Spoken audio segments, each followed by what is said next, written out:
অসংখ্য ধন্যবাদ, খুব সুন্দর তিলাওয়াত করছেন। কোরআন শুনতে আমার সবসময় খুবই ভালো লাগে।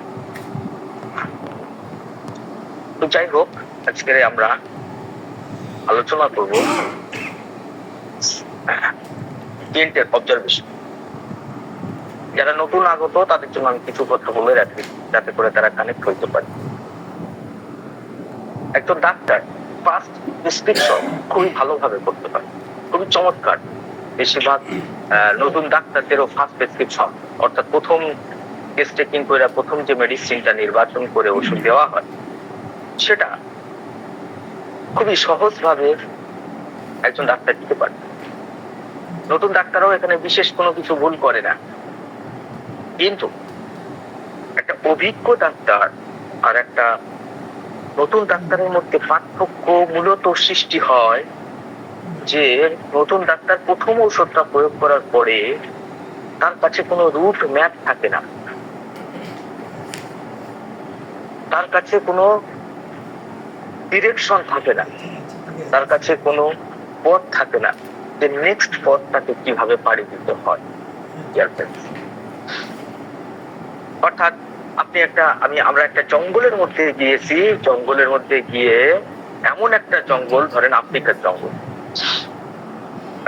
প্রথম তো আমরা একটা নির্দিষ্ট ডেস্টিনেশন, জঙ্গলের ঢোকার মুখটুকু পর্যন্ত আমরা খুব ভালোভাবে পৌঁছতে পারলাম। তারপরে জঙ্গলের ভিতরে গিয়ে চারিদিকে সেম টাইপের গাছপালা, এদিকেও গাছপালা ওদিকেও গাছপালা, তখন আমরা রাস্তা হারিয়ে ফেলি, আমরা ম্যাপ হারিয়ে ফেলি এবং আমরা বিভ্রান্তির শিকার হয়। এ রাস্তা ও রাস্তা সে রাস্তা, কোন দিকে যে যাইতে হবে, জঙ্গল থেকে যে বেরোবার রাস্তা কি আছে, হ্যাঁ, তো সেটা আমরা ভুলে যাই। আমাদের কাছে ম্যাপ থাকে না, রোড ম্যাপ থাকে না, ফলে আমরা এমন একটা মাঝখানে, জঙ্গলের মাঝখানে গিয়ে দাঁড়ায় থাকি আর চারিদিকে সব রাস্তা ব্লক। এই সিচুয়েশনটা আমি আমার লাইফে প্রথম খুবই ফেস করেছি। তাই আমি জানি যারা এখানে নতুন ডাক্তার আছে তাদের প্রত্যেকেই প্রবলেম। এটা সব থেকে বড় সমস্যা। এটা যেন তেন প্রকারে টেস্ট টেকিং করে যেন তেন প্রকারে একটা মেডিসিন পর্যন্ত পৌঁছাতে পারে, ফার্স্ট প্রেসক্রিপশন পর্যন্ত, কিন্তু তারপরে কি করতে হবে সেটা বোঝাটা খুবই মুশকিল। তো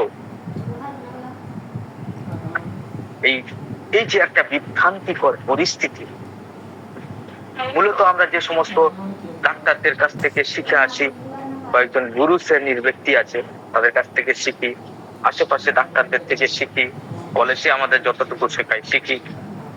শেখার পরে আমাদের কাছে সোজা কথা হচ্ছে অ্যালোপ্যাথিক ডাক্তারদের মধ্যে একটা কপি টেস্ট চলে যে রোগীর চিফ কমপ্লেন্স বেটার হয়েছে গা, ওষুধ ঠিক আছে, বেটার, আর কোনো কিছু চিন্তা করার কোনো দরকার নাই। আর যদি চিফ কমপ্লেন, যেটা ব্রেন সমস্যা নিয়ে আসছে রোগী, সেটাই যদি না কমে, সেটাই যদি বাইরে যায়, সেটার মধ্যে যদি ইমপ্রুভমেন্ট না থাকে, তাহলে আমরা সরাসরি বলি যে ওষুধটা বলেছি। এই পর্যন্ত ধারণা আমাদের প্রচলিত যে হোমিওপ্যাথি বাজারে চলতেছে, সেটাই হচ্ছে শুধু এইটুকু থিঙ্কিং এর উপরে, শুধু এইটুকু বিচার বিবেচনার উপরে, শুধু এত সীমিত একটা বিচারের উপরে নির্ধারিত করে আমরা ছাইড়া দিয়ে দিই যে বাবা মাথা যন্ত্রণা আসছে, পেট ব্যথা নিয়ে আসছে, ডায়রিয়া নিয়ে আসছে, অনেক দিনের আর্থ্রাইটিসের পেইন আছে, লিভারে ইনফেকশন আছে, কিডনিতে ক্যালকুলি আছে, ফুসফুসে ফাইব্রয়েড হয়েছে, ওইটুকু শ্বাসকষ্ট আছে, শ্বাসকষ্টটুকু কমলে আমরা যেন এমন ভাবে নড়ে চড়ে বসি যেন আমরা পৃথিবীর সব থেকে সাকসেসফুল ডাক্তার হয়ে গেছি, আর আমাদের আর কোনো কিছুই লাগবো না, আমরা একদম পুরো সফল। ঠিক কিনা? বাজারে এই মতামতই তো চলতেছে, প্রচলিত ট্রেন্ড। এটা অ্যালোপ্যাথিক থেকে কপি করা। অ্যালোপ্যাথি ডাক্তাররা দেখে যে মূল সমস্যাগুলোর উপরে তারা প্রেসক্রিপশন করছে সেগুলো কমেছে, ব্যাস, ইউ আর ওকে। সেটা যদি হার্টের যদি ভালভের ডিজিজ হয়, অ্যানজাইনা পেক্টোরিস, অর্থাৎ হার্টের পেইনও যদি রিলিফ হয়ে যায়, তো ডাক্তার অনেক সন্তুষ্টি বোধ করে, ডাক্তার মনে করে যে তার প্রেসক্রিপশন সফল, তাদের কাছে ওইটুকুই সফলতা। কিন্তু হোমিওপ্যাথিকে এইটুকুর মধ্যেই সফলতা আছে। হোমিওপ্যাথিকে এইটুকুই জাজ করে যে আপনার হার্টের ব্যথাটা চলে গেছে, মানে আপনি সুস্থ হয়ে গেছে, প্রেশারটুকু নর্মালের মধ্যে আছে, দীর্ঘদিন ধরে 3 মাস 4 মাস ফলো আপ যাবে অ্যালোপ্যাথিতে, দেখবে pressure normal, okay, you are okay, এখন আর আপনার হাই প্রেশারের ওষুধ লাগতো না। ডায়াবেটিসে 3-4 রিডিং নর্মাল গেছে, স্বাভাবিক অবস্থায় গেছে, ব্যাস ডায়াবেটিসের এখন ওষুধ খাওয়া দরকার নেই, যখন বাড়বো তখন ফের আবার দেবো, বা আপনার সমস্যা হলে ফের আপনি আসবেন। এই তো অ্যালোপ্যাথিক ফলো আপ, ঠিক? তাহলে হোমিওপ্যাথিক ফলো আপ কি সেরকম?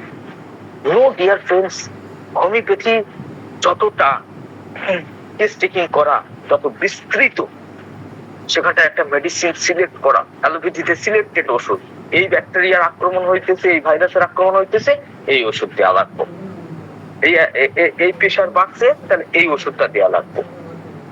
কিন্তু হোমিওপ্যাথিতে কোনো কিছুই স্পেসিফিক নয়। আপনার রোগীর সিমটমস এর ভাষা বুঝলে আপনাকে একটা ওষুধ প্রয়োগ করতে হবে।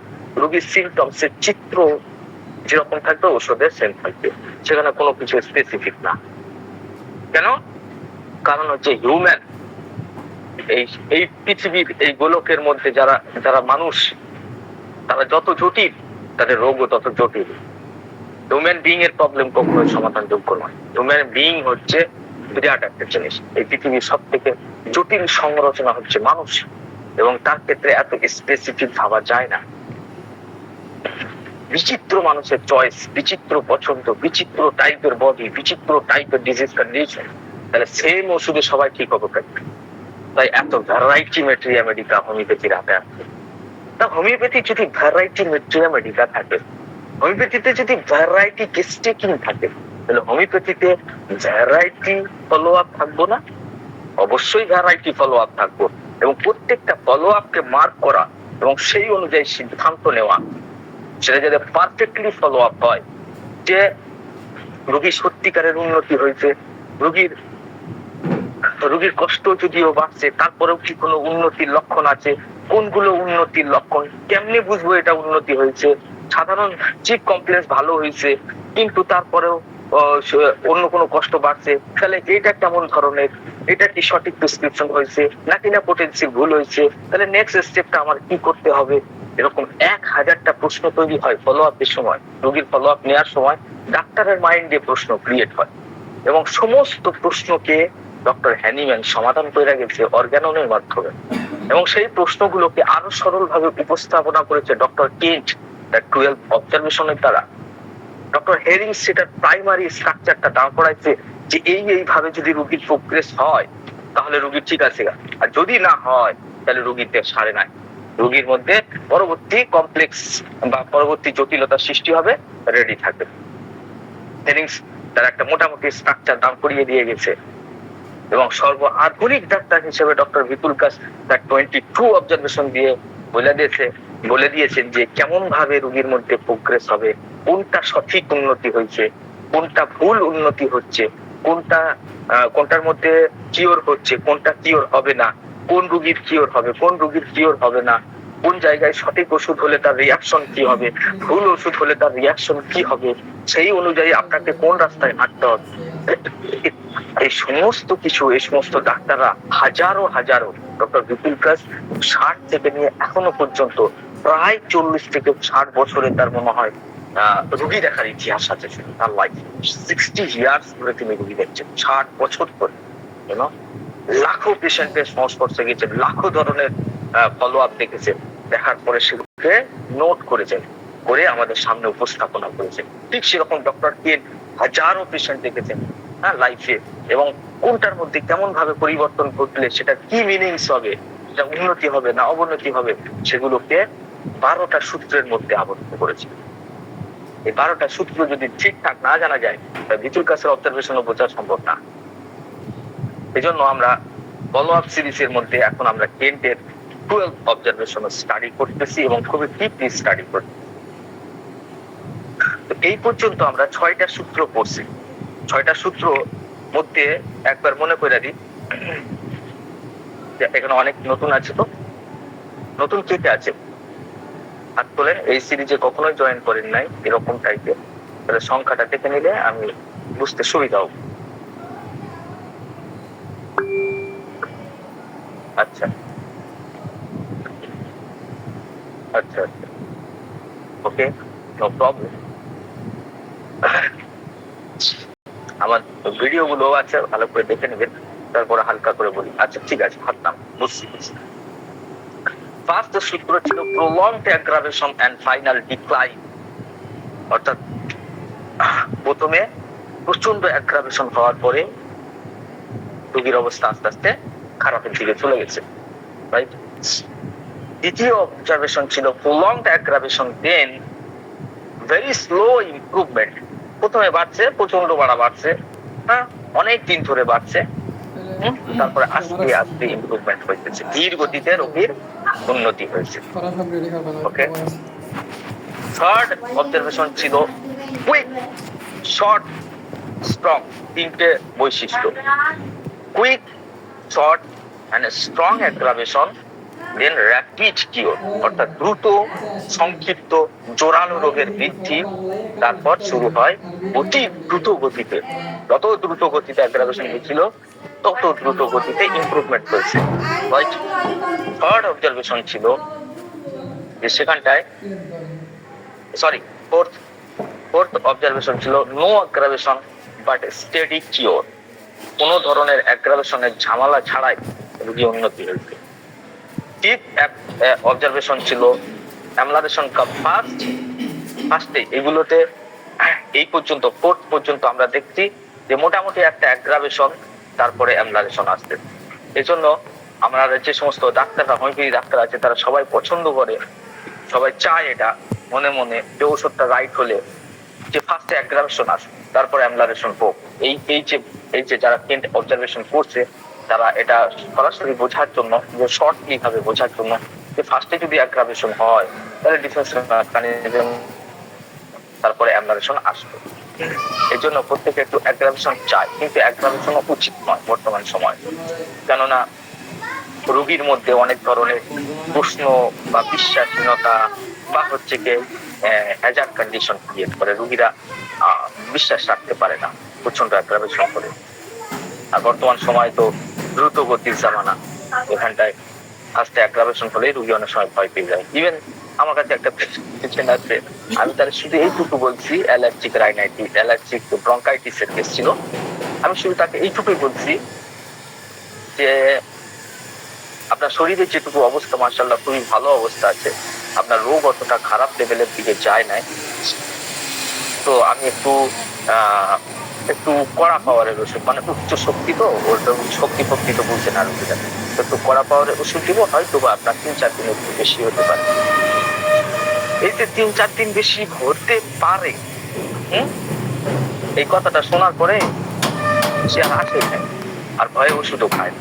পরবর্তীকালে তার পাশের বাড়ির পেশেন্ট এসে বলতেছে, ডাক্তার, আমি বললাম রোগীর অবস্থা কি, তোমার পাশের বাড়ি থেকে যে আসতো, বলছে ভাই কি বলবো, সে প্রচন্ড ভীতু টাইপের মহিলা, তো আপনি যে বলছেন যে 3-4 দিন পারবো, ওইটা শুনে ভয় সে ওষুধ খাই দেয় আর আছে ওটা অদ্ভুত টাইপের।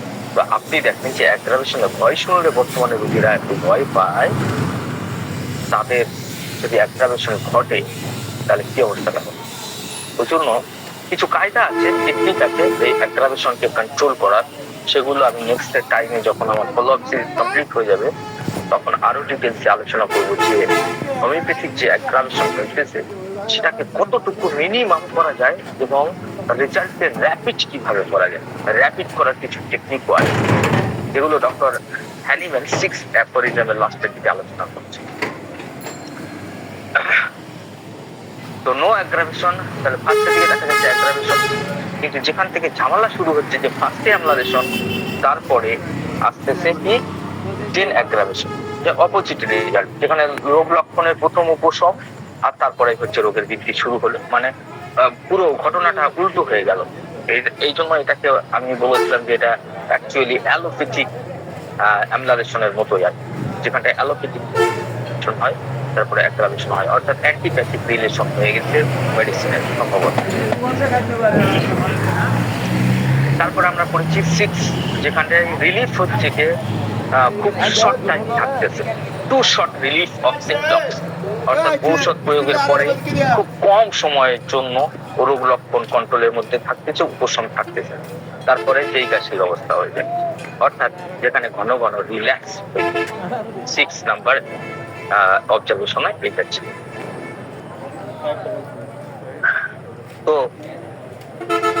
এগুলোর প্রত্যেকটাতে আমি আলোচনা করেছি ধরে ধরে, সেখানটায় রেমেডি অ্যাকুরেসি পয়েন্ট কত আছে, সেখানে ভাইটাল ফোর্সের স্ট্যাটাস কেমন আছে, সেখানে মায়োসিমেট্রিক ক্লু কি আছে, সেখানটায় সাজেস্টেড অ্যাকশন কি হইতে পারে, অর্থাৎ করণীয় কি, সেগুলো আমি প্রত্যেকটা খুব বিস্তৃত আকারে বলেছি, যেগুলো ভিডিও আকারে লোড আছে। তো যাদের অসুবিধা আছে তারা একটু দেখুন। আজকে আমরা আলোচনা করবো 7th নাম্বার অপারেশন, অর্থাৎ এই পর্যন্ত আমরা সবই অ্যামলারেশন পাচ্ছি না। ফার্স্টে অ্যামলারেশন মানে সহজভাবে বোঝার জন্য যে অ্যামলারেশন, আর তারপরে ঝামেলা। এই পর্যন্ত মানে 5 এবং 6 এর মধ্যে ফার্স্টে অ্যামলারেশন, একটাতে বৃদ্ধি আর একটাতে যেইবার আগের অবস্থা, মানে পূর্বের রিল্যাক্স। 7 নাম্বার অবজারভেশন কিন্তু আর একটু অদ্ভুত। তাই এবারে আমার আলোচনা শুরু হয়, মানে আজকেকার ক্লাস, যে রোগ লক্ষণগুলো নিরবিচ্ছিন্ন ভাবে উপশম হচ্ছে। যে কটা চিক কমপ্লেন নিয়ে এসছে মোটামুটি সবগুলোতে বেশ ভালো আরাম হচ্ছে, কিন্তু তারপরে রোগী পরিপূর্ণভাবে সুস্থতা অনুভব করছে না। ইংরেজিতে কি হবে? Symptoms gone, symptoms gone, but no patient relief. পেশেন্টের কোনো ধরনের রিলিফ নাই, আরাম নাই, শুধু সিমটমসেরই উপশমন। ব্যাপারটাকে বোঝার জন্য একটা প্র্যাকটিক্যাল এক্সাম্পল দিই। অনেক সময় আপনাদের অনেকেরই জ্বর এসছে, যাদের শরীরের অবস্থা খুবই ভালো তাদের জন্য বলতেছি। জ্বর আসার পরে আপনি দেখবেন অ্যালোপ্যাথিক ওষুধ খাইলেন, অ্যালোপ্যাথিক ওষুধ খাওয়ার পরে আপনি দেখবেন যে আপনার মাথার যন্ত্রণা, হাত পায়ের যন্ত্রণা, জ্বরের মধ্যে যে সমস্ত কষ্টগুলো হচ্ছিল, যে সর্দি, নাক জ্বালা ভাব, অ্যান্টিবায়োটিক তার সঙ্গে খাচ্ছেন, আপনার প্যারাসিটামলও চলতেছে, আপনার খাচ্ছেন, তো কিছু সময় মানে ওষুধ খাওয়া মাত্র দেখবেন শান্তি লাগছে, জ্বরটা কমে গেছে, মাথা ব্যথাটা কমে গেছে, হ্যাঁ, পেটের ব্যথাটা কমে গেছে, হাত পায়ের যন্ত্রণাগুলো কমে গেছে, বেশ একটু সুস্থতা লাগে। কিন্তু যে জ্বরের মধ্যে যে বিরক্তি ভাবটা, যদি জ্বরের মধ্যে ইরিটেবিলিটি সিমটমস থাকে, বিরক্তি ভাবটা বা ডালনেস ভাবটা, যখন কোনো ইনফেকশন টাইপের ডিজিজ হয় তখন ডালনেসটা বেশি হয়, যেমন ফ্লু হয়েছে বা হচ্ছে কি ম্যালেরিয়া হয়েছে, এরকম টাইপের জ্বর, বা পক্স হয়েছে, এরকম টাইপের জ্বরে আরো ভালো করে বুঝতে হবে, কমন কোল্ডের মধ্যে বোঝা যাবো না। তো এরকম টাইপের কষ্টের সময় আপনি যদি অ্যালোপ্যাথিক ঔষধ খান, যদি খান, তখন দেখবেন ব্যথা যন্ত্রণাগুলো কমে গেছে, জ্বরটাও কমে গেছে, কিন্তু যে মনের মধ্যে ডালনেস আর শরীরের মধ্যে দুর্বলতা আর ক্ষুধার যে অনুভূতি আর মানসিক যে স্বচ্ছন্দ, সেগুলো কোনোটাই ফিরে নাই। ওষুধ খাইতে মাত্র সঙ্গে সঙ্গে জ্বরটা, মাথা ব্যথাটা চলে গেছে, বা হাত পায়ের কামড়ানো ব্যথাটা চলে গেছে, কিন্তু শান্তি হয় না। এরকম এক্সপিরিয়েন্স শুধু আমার একা হচ্ছে না, আপনাদের হয়েছে। হ্যাঁ, তার কিছুদিন পরে ধরো 1 সপ্তাহ বা 2 সপ্তাহ বাদে আস্তে আস্তে ক্ষুধা চালু হয়েছে, মুখে মৃত ভাবটা গেছে, না পানির পিপাসা আস্তে আস্তে ফিরেছে, হ্যাঁ, তারপরে আস্তে আস্তে ঘুমটা ভালো হয়েছে, তারপর আস্তে আস্তে মন মেজাজ বা শরীর আস্তে আস্তে লাগছে। এরকম শুধু আমার একা বুঝে না, আপনাদের জাস্ট আজকের অবজারভেশনটা সেটার মতো। যারা এটা নিজেদের প্রয়োগ করে বুঝেছেন তাদের জন্য খুবই, এটা বোঝার জন্য খুবই সুবিধাজনক পয়েন্ট, যে 7th অবজারভেশনে তিনি কি বলতে চাইছেন ডক্টরকে। তো এরকম জ্বরের মধ্যে অ্যালোপ্যাথিক ঔষধ এরকম কষ্ট, তো এরকম উপশমটা আপনারা কে কে দেখেছেন? হাত তুলে তো দেখবেন, নিজের শরীরে তো অ্যালোপ্যাথিক তো পেয়েছেন কোনো না কোনো সময়। আচ্ছা, চুলায় প্রায় 21 রাইট রাইট রাইট, অনেকেই আছে মাশাআল্লাহ। আচ্ছা আচ্ছা, হ্যাঁ ঠিক, তাহলে হ্যাঁ বুঝছি, আপনারা মোটামুটি বুঝছি।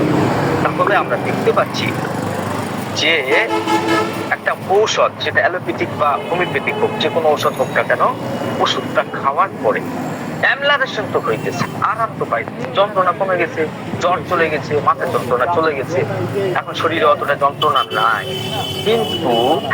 কিন্তু হচ্ছে আরাম আসে, শরীরের মধ্যে আরাম নাই, একটা অস্বাচ্ছন্দ্য বোধ হয়, একটা মনের মধ্যে একটা খিটখিটে ভাব থেকেই যায়, হ্যাঁ, একটা শরীরের মধ্যে একটা দুর্বলতার ফিলিংস থেকেই যাচ্ছে, এটাকে কি সুস্থতা বলবো? তো ডক্টর হ্যানিম্যান দাবি করতেছেন যে হোমিওপ্যাথি কখনো এইরকম ধরনের আরোগ্য দেয় না। হোমিওপ্যাথির আরোগ্য অন্য ধরনের হওয়ার কথা ছিল।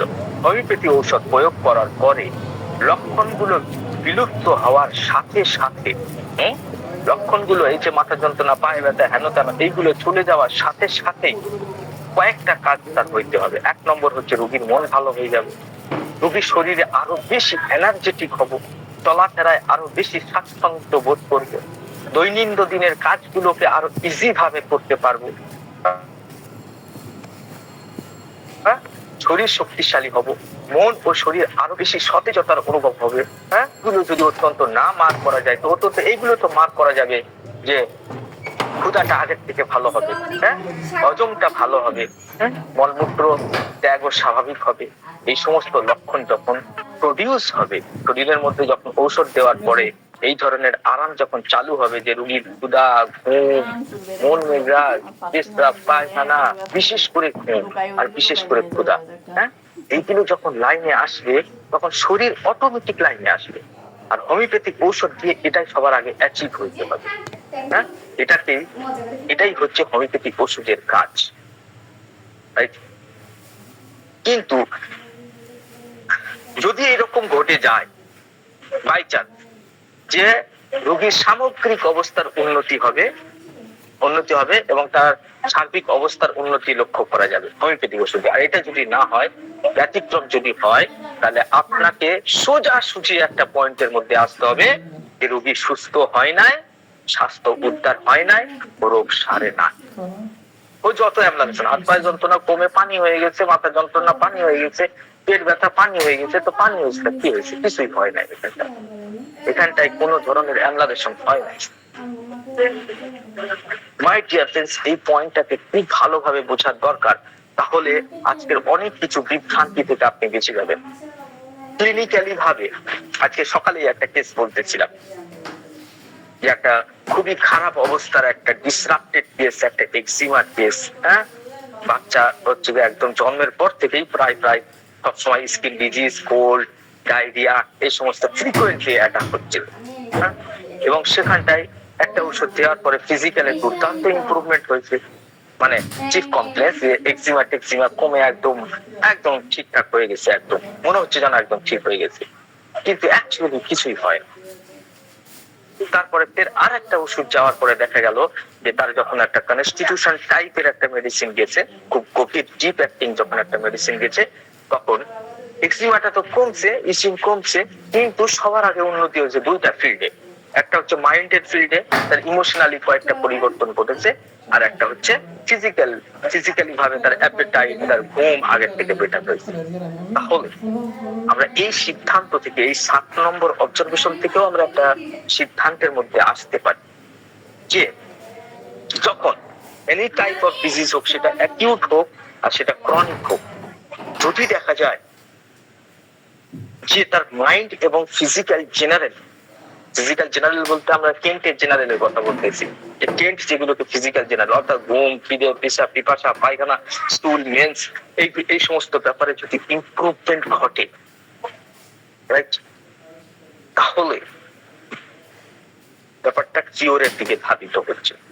আর যদি দেখা যায় যে এইগুলো ব্যতি রেখে শুধুমাত্র চিপ কমপ্লেক্সের উন্নতি ঘটে, তাহলে হিলিং টাচ হয় নাই, মায়াজাম ক্র্যাক হয় নাই, প্রেসক্রিপশন সঠিক হয় নাই।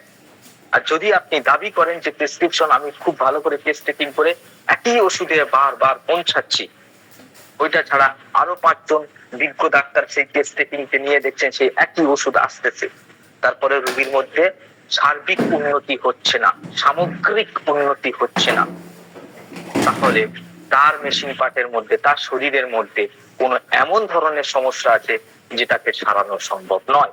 হয় কোনো অর্গান মিসিং আছে, নয় কোনো অর্গানের ডিজেনারেশন বা ডিস্ট্রাকশন হয়েছে। ওই রোগী উন্নতি করা সম্ভব নয়, প্রগনোসিস খুবই খারাপ। যদি আমরা ধরে নিই যে আমার ওষুধ ঠিক আছে, সুপারফিশিয়াল ওষুধ আমি দিই নাই, আমি সবকিছু বুঝে শুনে পাঁচবারই করতে গেলে দেখা যাচ্ছে আর্সেনিক অ্যালবামে নির্দেশিত হচ্ছে, আর্সেনিক অ্যালবাম দিচ্ছি, রোগীর উন্নতি হচ্ছে, ব্যথা যন্ত্রণা কমে গেছে, অনেক ভালো আছে, কিন্তু রোগীর স্বাচ্ছন্দ্য হয় না, রোগীর জেনারেল কন্ডিশন, মাইন্ডের জেনারেল এবং ফিজিক্যাল জেনারেল উন্নতি হয় না। তাহলে যে কোনো উন্নতি সেটা যদি জেনারেলকে টাচ করে তবেই সেটা কিন্তু হিলিং প্রসেস সেখানে চলতেছে। আর যদি জেনারেল আনটাচ থেকে যায় আর সিমটমস এর অনেক উন্নতি ঘটে তাহলে কিছুই হয় না। সিমটোলজি সারাবার ডাক্তার হচ্ছে অ্যালোপ্যাথি, হোমিওপ্যাথি হচ্ছে হিলিং বা ভাইটাল এনার্জিকে বাড়াবার ওষুধ। এটা তো আমাদের এনার্জেটিক মেডিসিন, রাইট? তো রোগীর স্কিনের সামান্য এক্সিমা কমে গেছে, ডিসচার্জ কমে গেছে, হ্যাঁ, আনন্দে উল্লাসিত হওয়ার কোনো কারণ নেই। একটা দুইটা হাঁচিল চলে গেছে, আলসার ঠিক হয়ে গেছে, উল্লাসিত হওয়ার কোনো কারণ নাই। আপনি আগে দেখেন যে তার মেন্টাল সিমটমস এর ইমপ্রুভমেন্ট ঘটেছে, তার ফিজিক্যাল জেনারেল ভালো হয়েছে, রোগী কি আগের থেকে স্বচ্ছন্দ বোধ করতে, রোগী কি আগের থেকে এনার্জেটিক ফিল করছে। যদি ফিল করে থাকে, যদি এই ফিজিক্যাল লেভেলে যদি অ্যাগ্রাভেশনও হয় যে আরো বেশি এক্সিমা বেড়ে গেছে, নো প্রবলেম ডিয়ার ফ্রেন্ডস, 2 মাস থেকে 3 মাসের মধ্যে সবকিছুর অপসারণ ঘটবে, রাইট? সেটাই আমাদের 7th নাম্বার অবজারভেশন আমাদেরকে সেটাই শেখাচ্ছে। তাহলে আসেন এবারে মূল পয়েন্টে। তাহলে একটা full time amelioration of the symptoms, অর্থাৎ একটা নিরবিচ্ছিন্ন ভাবে সিমটমস এর উন্নতি ঘটেছে, but yet no special relief of the patient, কিন্তু পেশেন্টের কোনো ধরনের স্বাচ্ছন্দ্য বোধ হচ্ছে না, কোনো ধরনের ভালো লাগতেছে না, রোগী পরিপূর্ণ সুস্থতা অনুভব করছে না। এখানে রোগীর অনুভূতিকে প্রাধান্য দিতে হবে।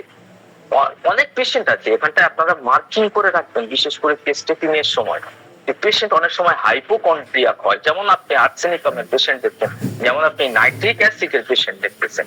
এই সমস্ত রোগীরা কখনোই এসে আপনার কাছে স্বীকার করবো না যে তার কোনো ধরনের উন্নতি হয়েছে। এগুলো ব্যতিক্রমী কেস, এগুলো আমি টিপস হিসেবে দিয়ে যাচ্ছি যে কোনো রিজার্ভ টাইপের, খুবই রিজার্ভ, খুবই চাপা স্বভাবের ব্যক্তি কিন্তু এসে আপনাকে কিন্তু মিসগাইড করতে পারে যে না ডাক্তার আমি তো ফিল করতেছি না ভালোই, যদিও তার সবকিছুই আপনি দেখছেন ভালো, তারপরে এরা স্বীকার করতে চায় না। এই সমস্ত পেশেন্টের ক্ষেত্রে টেস্ট টেকিং এর খাতার মধ্যে একটা স্পেশাল নোট রাখবেন যে এরা হচ্ছে অকৃতজ্ঞ পেশেন্ট, হচ্ছে তাতে করে আপনার ফলো আপ জাজ করতে সুবিধা হবে।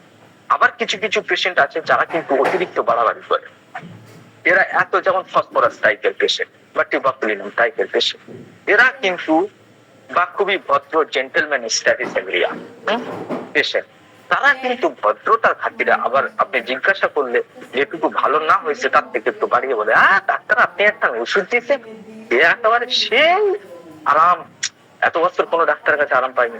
এরা হচ্ছে বড্ড বেশি বাড়াবাড়ি অতিরঞ্জিত বর্ণনা দেয়, তো তাদের চক্করে পড়লেও আপনার কেস গেছে গেল পানিতে। তো এদের ক্ষেত্রে একটু নোট রাখবেন যে এরা বড্ড বেশি বাড়িয়ে বাড়িয়ে বলবে। তো তাদের ফলো আপ কিভাবে নিতে হয় সেটাও আমরা শিখবো। আমরা এখানে ফলো আপ সিরিজে সবকিছু শিখবো এবং এগুলো নোট রাখবেন মহিউদ্দিন ভাই, যারা অতিরঞ্জিত বর্ণনা দেয় তাদের কাছ থেকে কিভাবে সঠিক ফলো আপ আদায় করা যায়, এবং যারা মোটেই স্বীকার করতে চায় না, এরকম টাইপের কিছু বান্দা আছে, তাদের টেস্ট ফলো আপ কেমন ভাবে নিতে হয় সেগুলো পরবর্তীকালে ডিসকাস করবো। আজকের বিষয়বস্তু সেগুলো নয়, কিন্তু মোটামুটি আমরা একটা সাধারণ পেশেন্টকে নিচ্ছি যে মোটামুটি ঠিকঠাক বর্ণনা দেয়, মোটামুটি সে ঠিকঠাক বর্ণনা দেয়, এবং সেই ব্যক্তি এসে যদি বলে আমার পায়ের ব্যথাটা গেছে, আমার আঁচিলটা গেছে, আমার সর্দিটা গেছে, কিন্তু ডাক্তার আমার মনে হচ্ছে যেন আমার কিছু ভালো লাগছে না, আমার শরীর ভালো না, আমি মনের দিক থেকে শান্তি পাচ্ছি না, শরীরেও কোনো শান্তি পাচ্ছি না, যেমন কেমন একটা কষ্ট, একটা দুর্বলতার ভাব, এই যে আপনাকে এইভাবেই বলবে পেশেন্ট, তখন আপনি সঙ্গে সঙ্গে 7th নাম্বার অবজারভেশনের কথা মনে করবেন, এটা ডক্টর কেন্ট বলে গেছেন যে এটা অ্যাকচুয়ালি খুবই খারাপ ফলো আপ।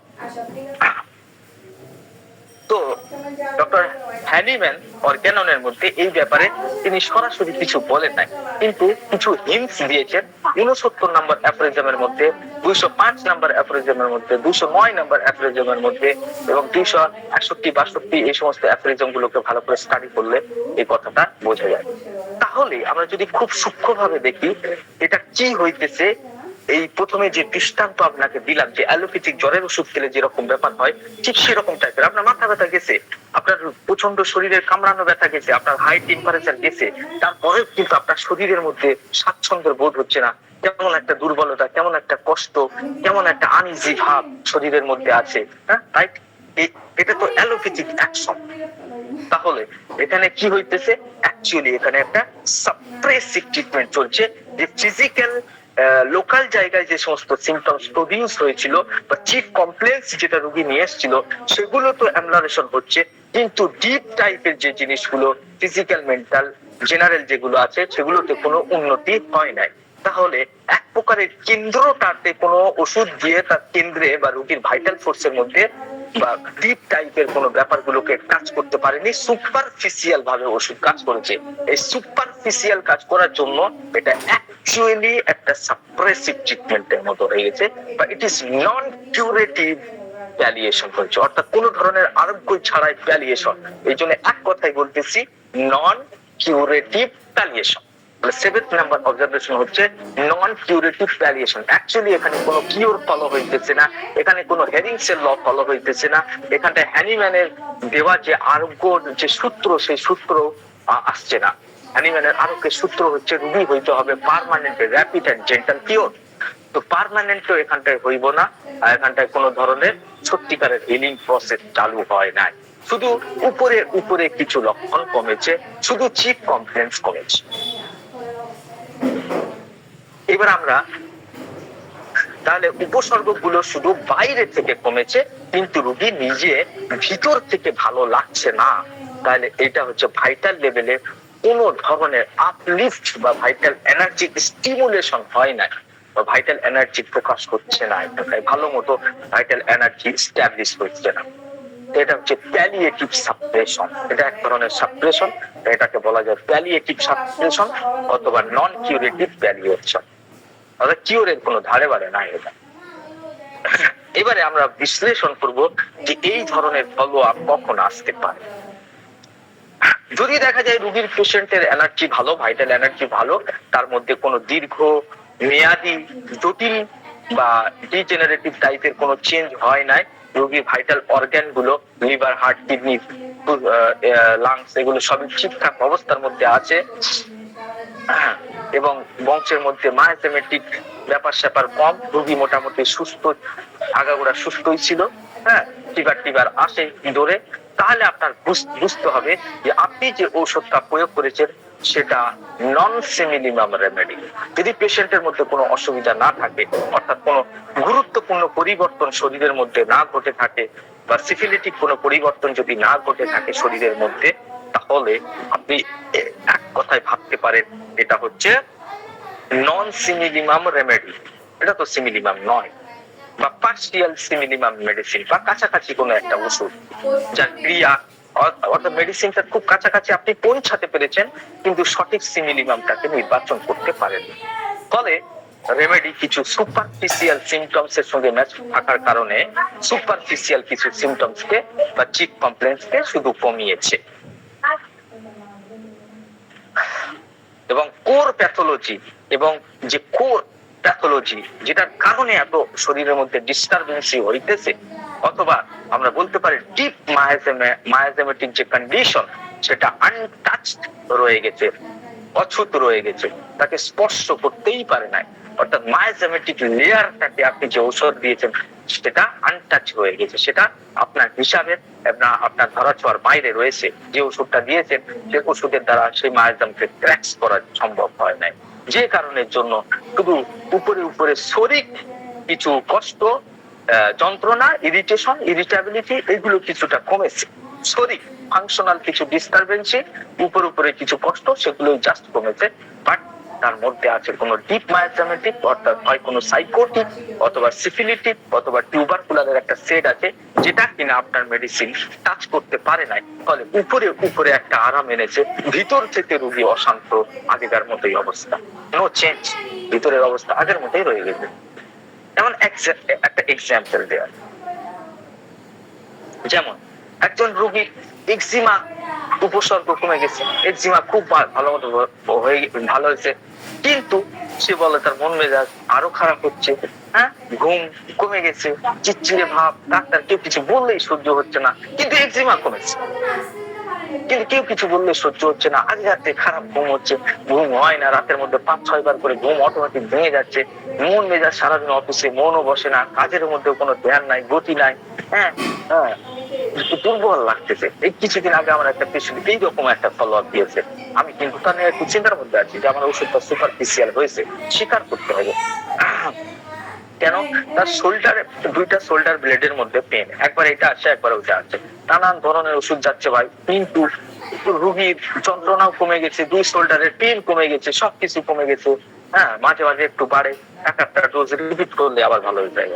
কিন্তু রোগী আমার সামনে এসে বলে, ডাক্তার ওর শরীর কেমন শুকিয়ে যাচ্ছে, আমি একটা জোয়ান ছেলে, আমার বয়স 22-24 বছর, একদম দুর্বল লাগতেছে, শরীরটা কেমন হয়ে যাচ্ছে, শরীরটা কেমন ক্ষীণ হয়ে যাচ্ছে, কিন্তু আমি তার দেখতেছি যে তার ওয়েট যা ছিল তাই আছে, সে যেভাবে বর্ণনা দিচ্ছে যেন প্রতি মাসে তার 1 কেজি করে ওজন কমে যাচ্ছে, হ্যাঁ, রোগা পাতলা হয়ে যাচ্ছে, ওই এনার্জি নাই, ভালো লাগতেছে না।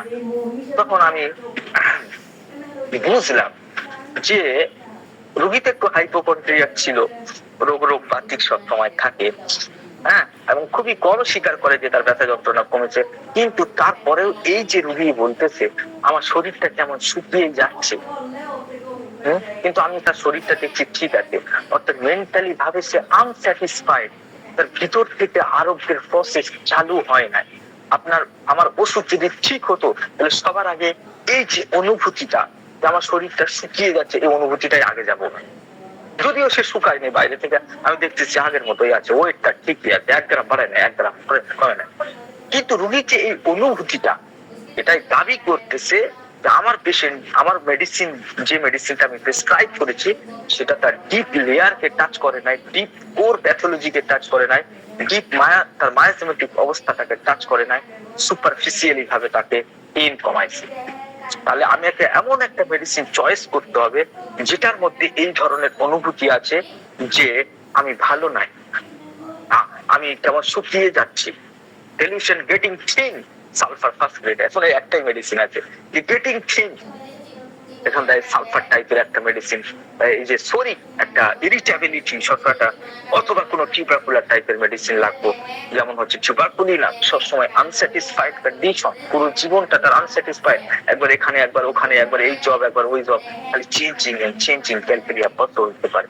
ওই জন্য আমি একটু অপেক্ষা করতেছি যে আরো কোনো ভালো সিমটমস তার মধ্যে প্রডিউস হইলে একটা ডিপ অ্যাক্টিং মেডিসিন তাকে দেওয়া লাগবে। যদিও তার কোমর, 2 শোল্ডার ব্লেডের পেন চলে গেছে, আগের থেকে রোগী বলতে কাজ পাজ সবকিছু করে খুবই স্বাচ্ছন্দ্যের সাথে, কিন্তু তার মনের এই যে অনুভূতি এটাকে কি করবে? তো এখানটায় অবশ্যই মেডিসিনটা রং, মেডিসিনটা সিমিলিমাম হয় না। তাহলে দেখা যাচ্ছে আমরা এখানটায় থেকে এই আলোচনায় যদি মায়াজামটাকে বুঝতে চাই যে কখন এই ধরনের অবস্থা হবে, 7th নাম্বার অবজারভেশন কখন হবে, যখন দেখা যাবে উপর থেকে তড়িৎ বা দু একটা সাইকোটিক উপসর্গ মোটামুটি আপনার মেডিসিন দিয়ে কাজ করেছে, শুধু শরীর এবং কিছু হালকা ফুলকা সাইকোটিক সিমটমস কে মেডিসিন টাচ করেছে, তখন আপনি এই ধরনের অবজারভেশন পাবেন।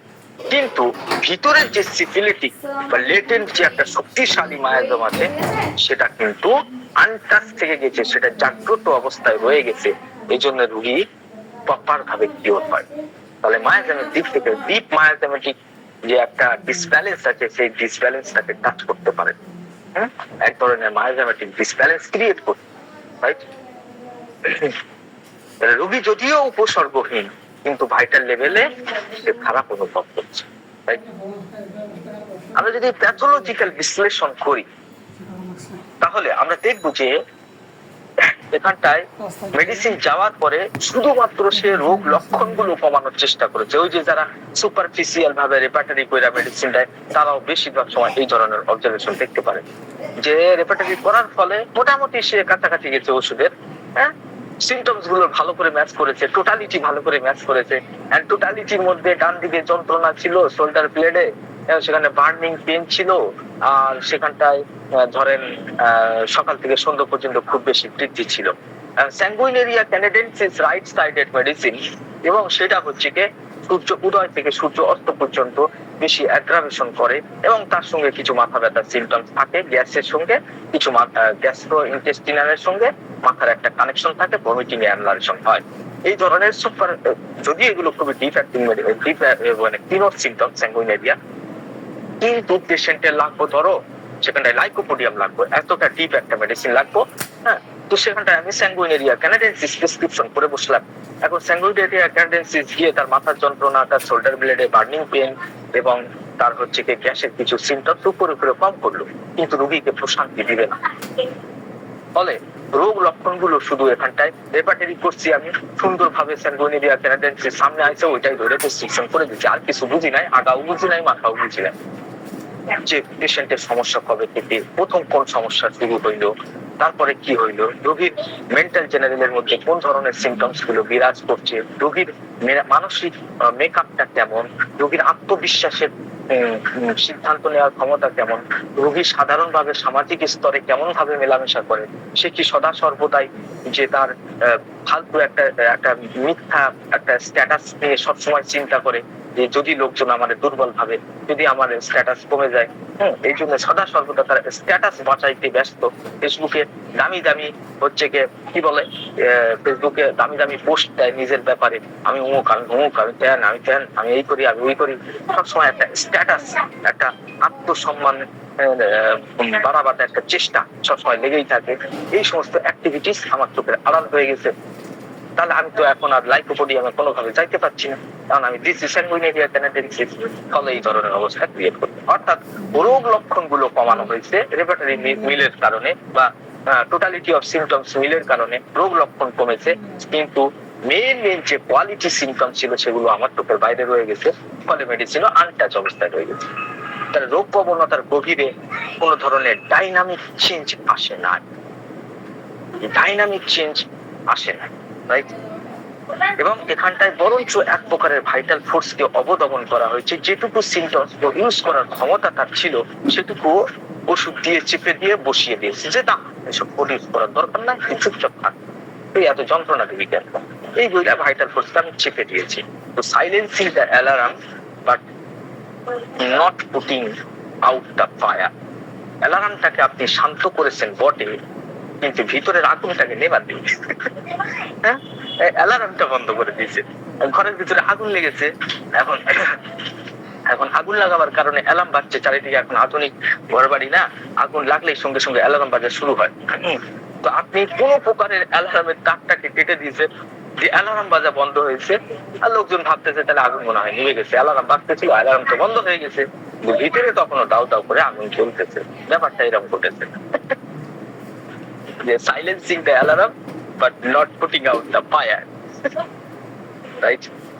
তাহলে এবারে একটা কন্ডিশন আছে যেখানে ডাক্তারের কোনো ভুল নাই, ডাক্তার যেটুকু সিমটম পেয়েছে ওর থেকে বেশি সিমটম আর পাওয়াই যাইতেছে না, সিস্টেমের মধ্যে আর সিমটমস নাই, ওই একটু জ্বালা, ওই একটু বার্নিং, ওই একটু শোল্ডার ব্লেডে পেইন, ওই একটু মাথার যন্ত্রণা, আর মাথা যন্ত্রণা বমি করলে একটু আরাম হয়, এইটুকু ছাড়া ডাক্তারের আর কোনো মাইন্ডের মধ্যেও কিছু পায় না, ফিজিক্যালেও কিছু পায় না, লোকাল ভাবে কিছুই পাইতেছে না, ডাক্তার অসহায় অবস্থায়।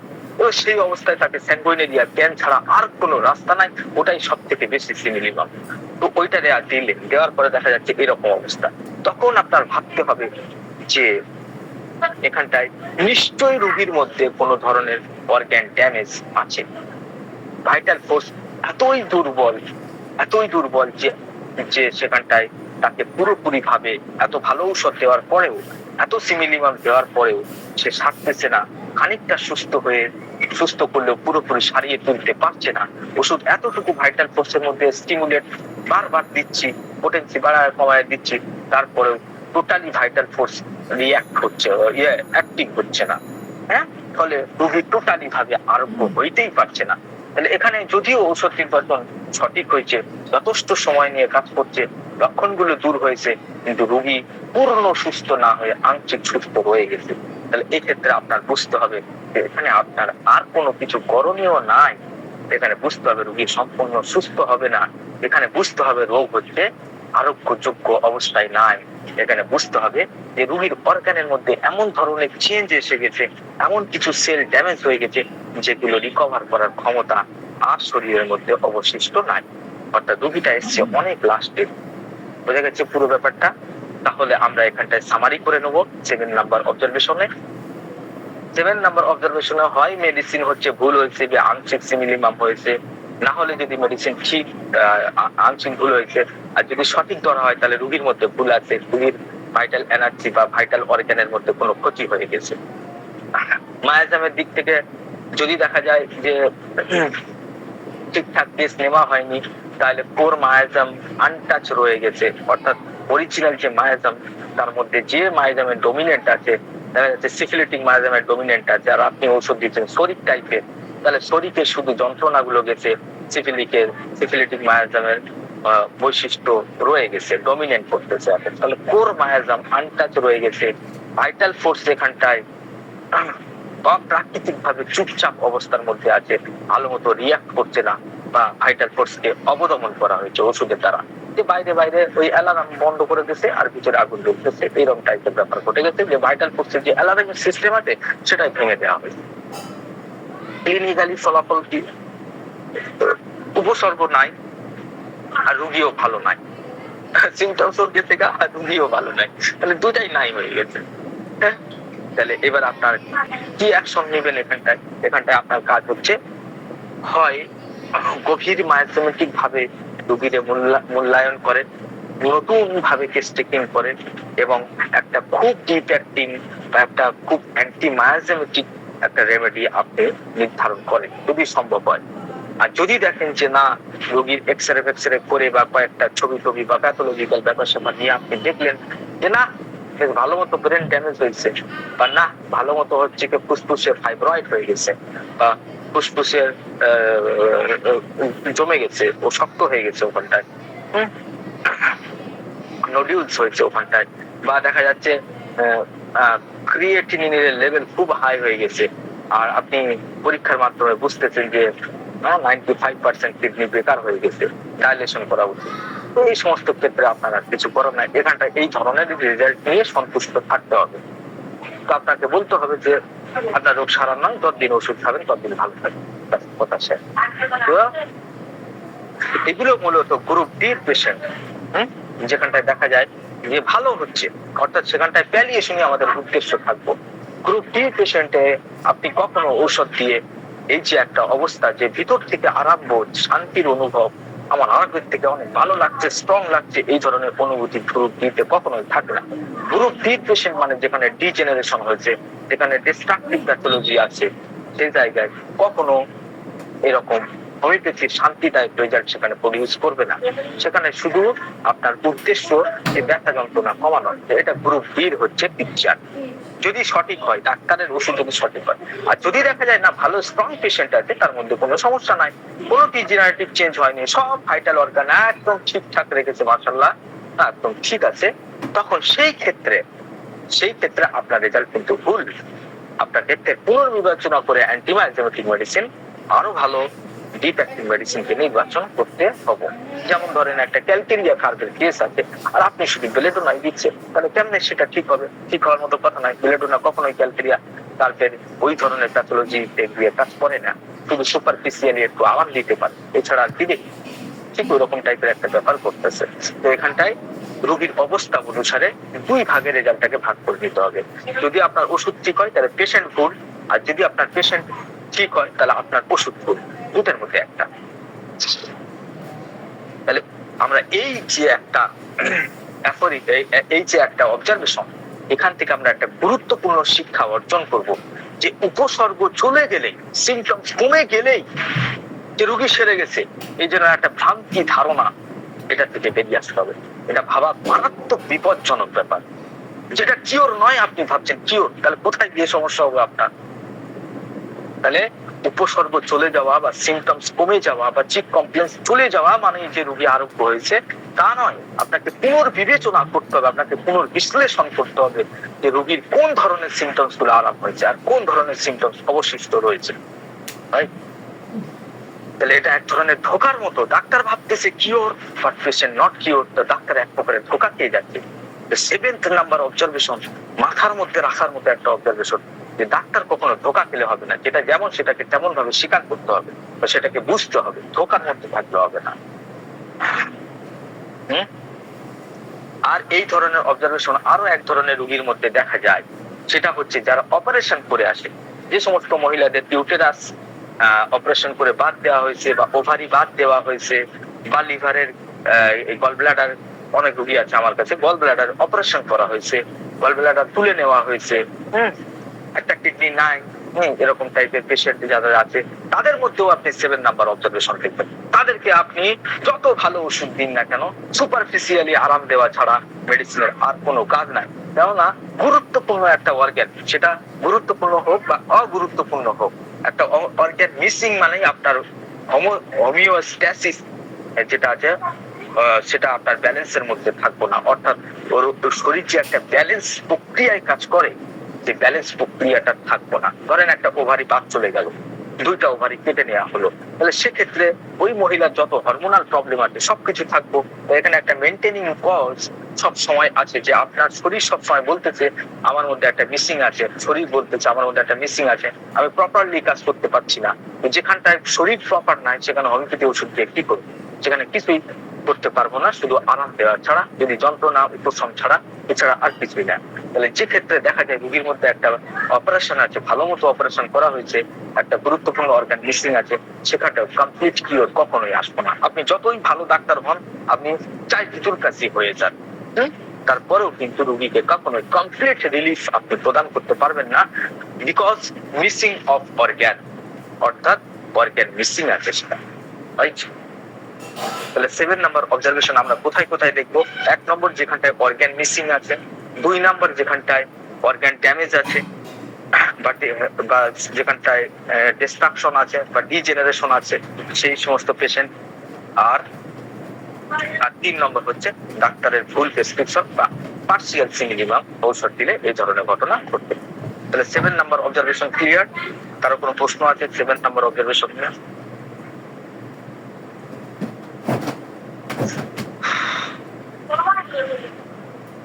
7 নাম্বার অবজারভেশন খুবই ইম্পর্টেন্ট, ওই জন্য আমি জিজ্ঞাসা করতেছি যে কারো কোনো প্রশ্ন আছে কিনা।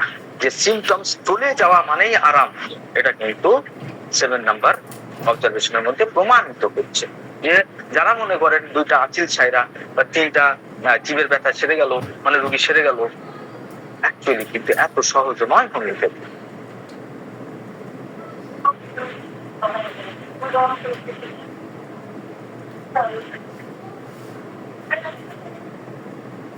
সেভেন নাম্বার অবজারভেশনে কারো কোনো প্রবলেম আছে? প্লিজ হাত তুলে।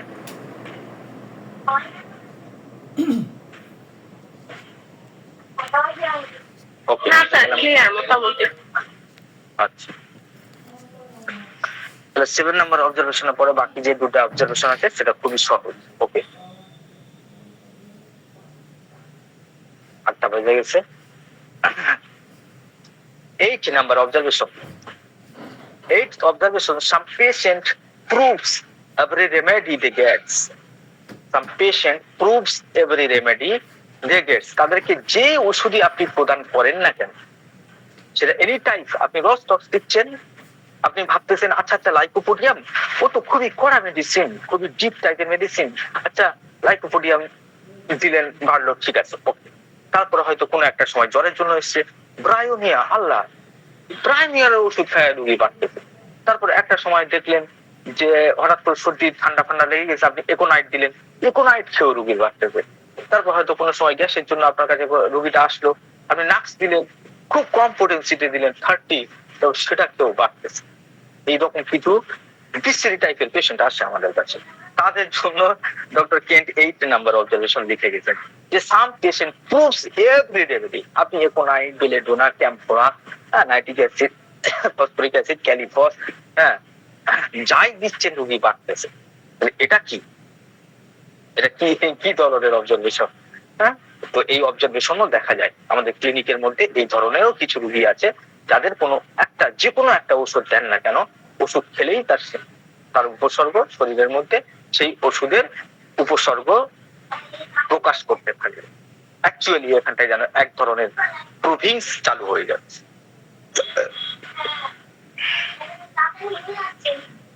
ডক্টর হ্যানিম্যান এই ব্যাপারে সম্ভবত অ্যাফোরিজম নাম্বার 131, 133, 136 এই সমস্ত রোগীদের সম্পর্কে হালকা ফুলকা একটু আলোচনা করেছেন। They are patients who are so sensitive that they develop new symptoms, proving-like symptoms from even the most homeopathically chosen remedy. যতই আপনি সিমিলিমাম কইরা দেন কেন, যতই আপনি পানির সাথে মিশায়া দেন কেন, দেখা যাচ্ছে হোমিওপ্যাথিক চুজেন রেমেডির প্রতি সে এক প্রকারে প্রুভিং চালু করবে, স্পেশালি ইফ রিপিটেড আননেসেসারিলি। আর এই সমস্ত বেশি বেশি দেখা যাবে যদি আপনি রিপিটেশন সেখানে করেছেন, তা বিপদে পড়ে যাবে। তাহলে এই ধরনের রোগীরা কেমন ধরনের? এরা হচ্ছে টু এক্সাইটেবল, সুপার সেনসিটিভ। এদের মধ্যে এক ধরনের এমন একটা সংবেদনশীলতা আছে যেটা সাধারণ মানুষের মধ্যে সহজে পাওয়া যায় না। এতটা সেনসিটিভ, মানে কতটা সেনসিটিভ ধরেন সেনসিটিভটাকে বোঝাবার জন্য আমি একটা কথা বলি। যেমন ধরেন যে কোনো ফুল গাছের কাছে যাচ্ছে, যেই ফুলের কাছে যাচ্ছে তার হচ্ছে অ্যালার্জি তৈরি হয়ে যাচ্ছে। তাহলে দেখা যাচ্ছে একটা জবা ফুল আমি ছিঁড়লাম, আমার হাতের মধ্যে চুলকানি তৈরি হয়ে গেল, অথচ আমার বাড়ির সবাই কিনতেছে, তার কোনো সমস্যা হচ্ছে না।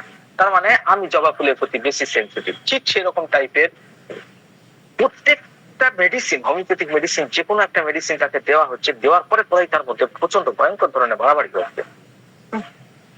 তাহলে এদের ক্ষেত্রে সমস্যা কোথায়?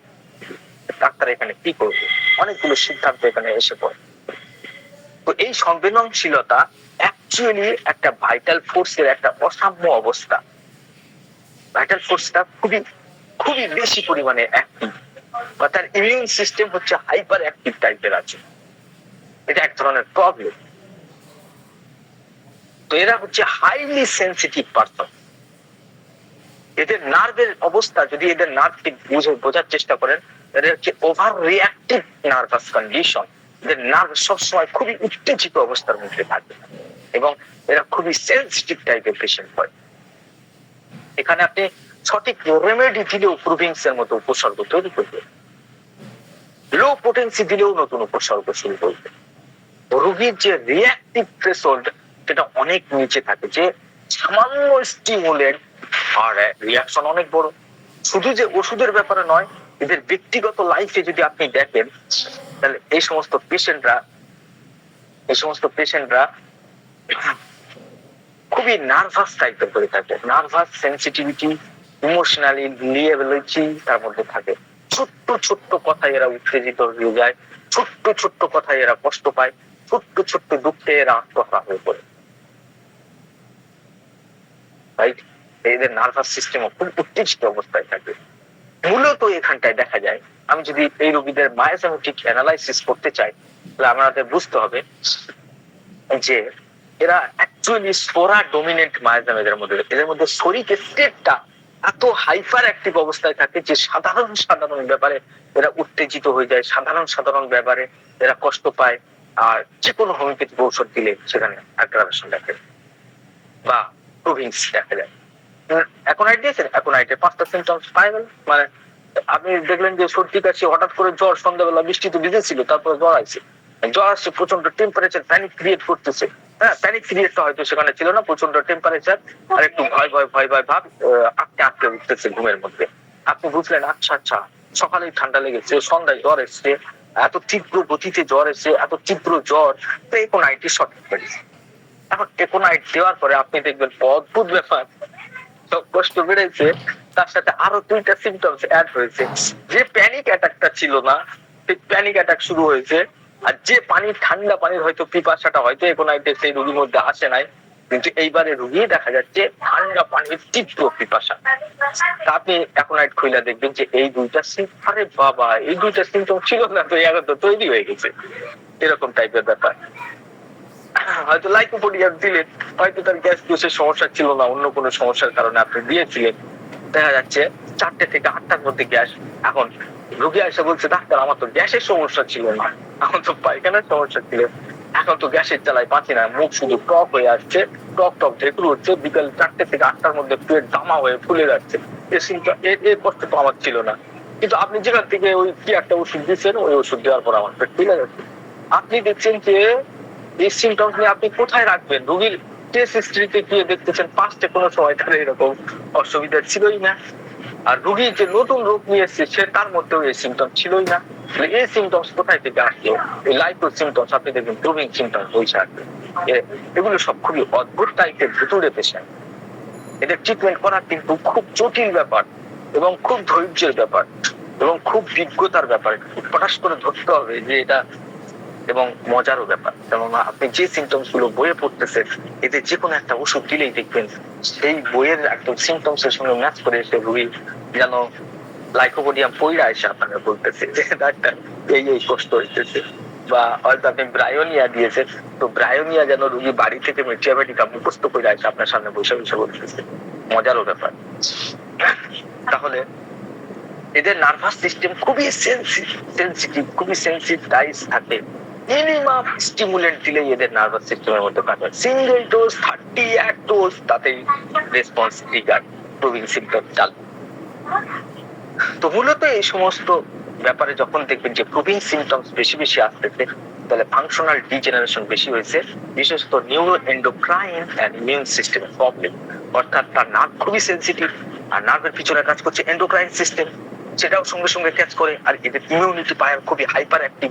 কিছুই শরীরের মধ্যে একটু সামান্য ইনফেকশন ঢুকলে তো কথাই নাই, আরে ভাই সাধারণ জিনিসে এত রিয়াক্ট করতেছে। আর একটা যদি ইনফেকশন টাইপের কিছু তার বডিতে প্রডিউস চলে আসে, সে কি চুপচাপ বসে থাকবে? ইমিউনিটি পাওয়ার খুবই হাইপার অ্যাক্টিভ। তাহলে এদের ইমিউনিটি, এন্ডোক্রাইন আর নিউরো এইরকম টাইপের একটা কমপ্লেক্স, এই সিস্টেম গুলো খুবই হাইপার অ্যাক্টিভ থাকে। ফলে সামান্য একটু উত্তেজনাতে প্রচুর কাজ করে।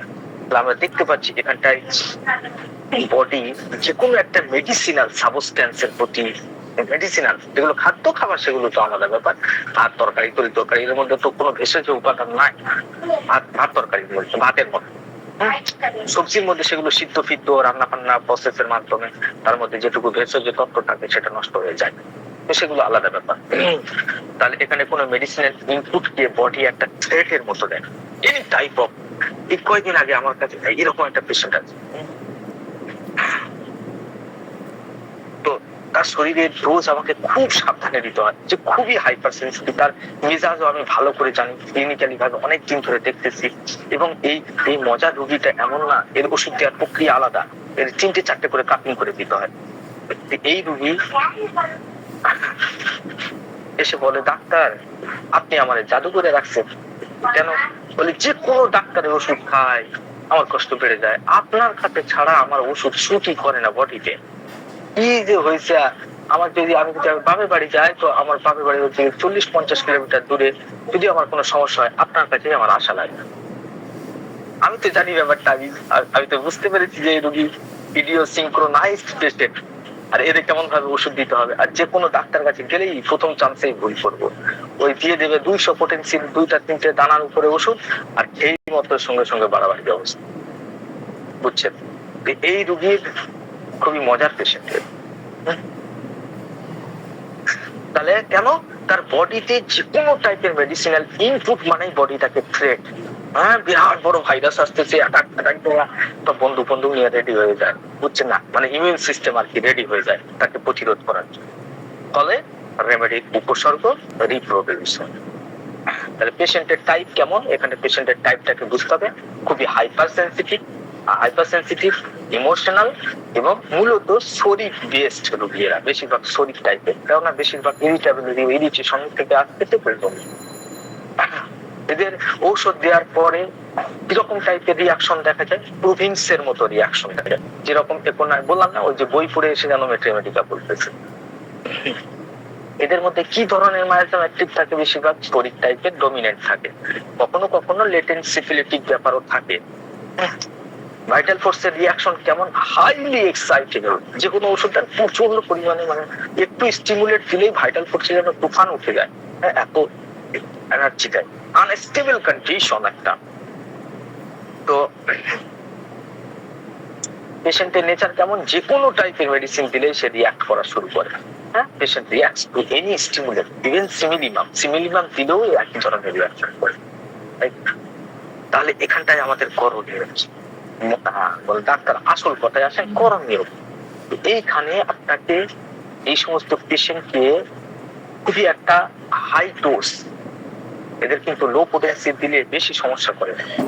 এদেরকে খুব একটা হায়ার পোটেন্সি ডোজ, কেননা ইমিউন সিস্টেম তো হাইপার অ্যাক্টিভ অবস্থায় আছে, তাই না?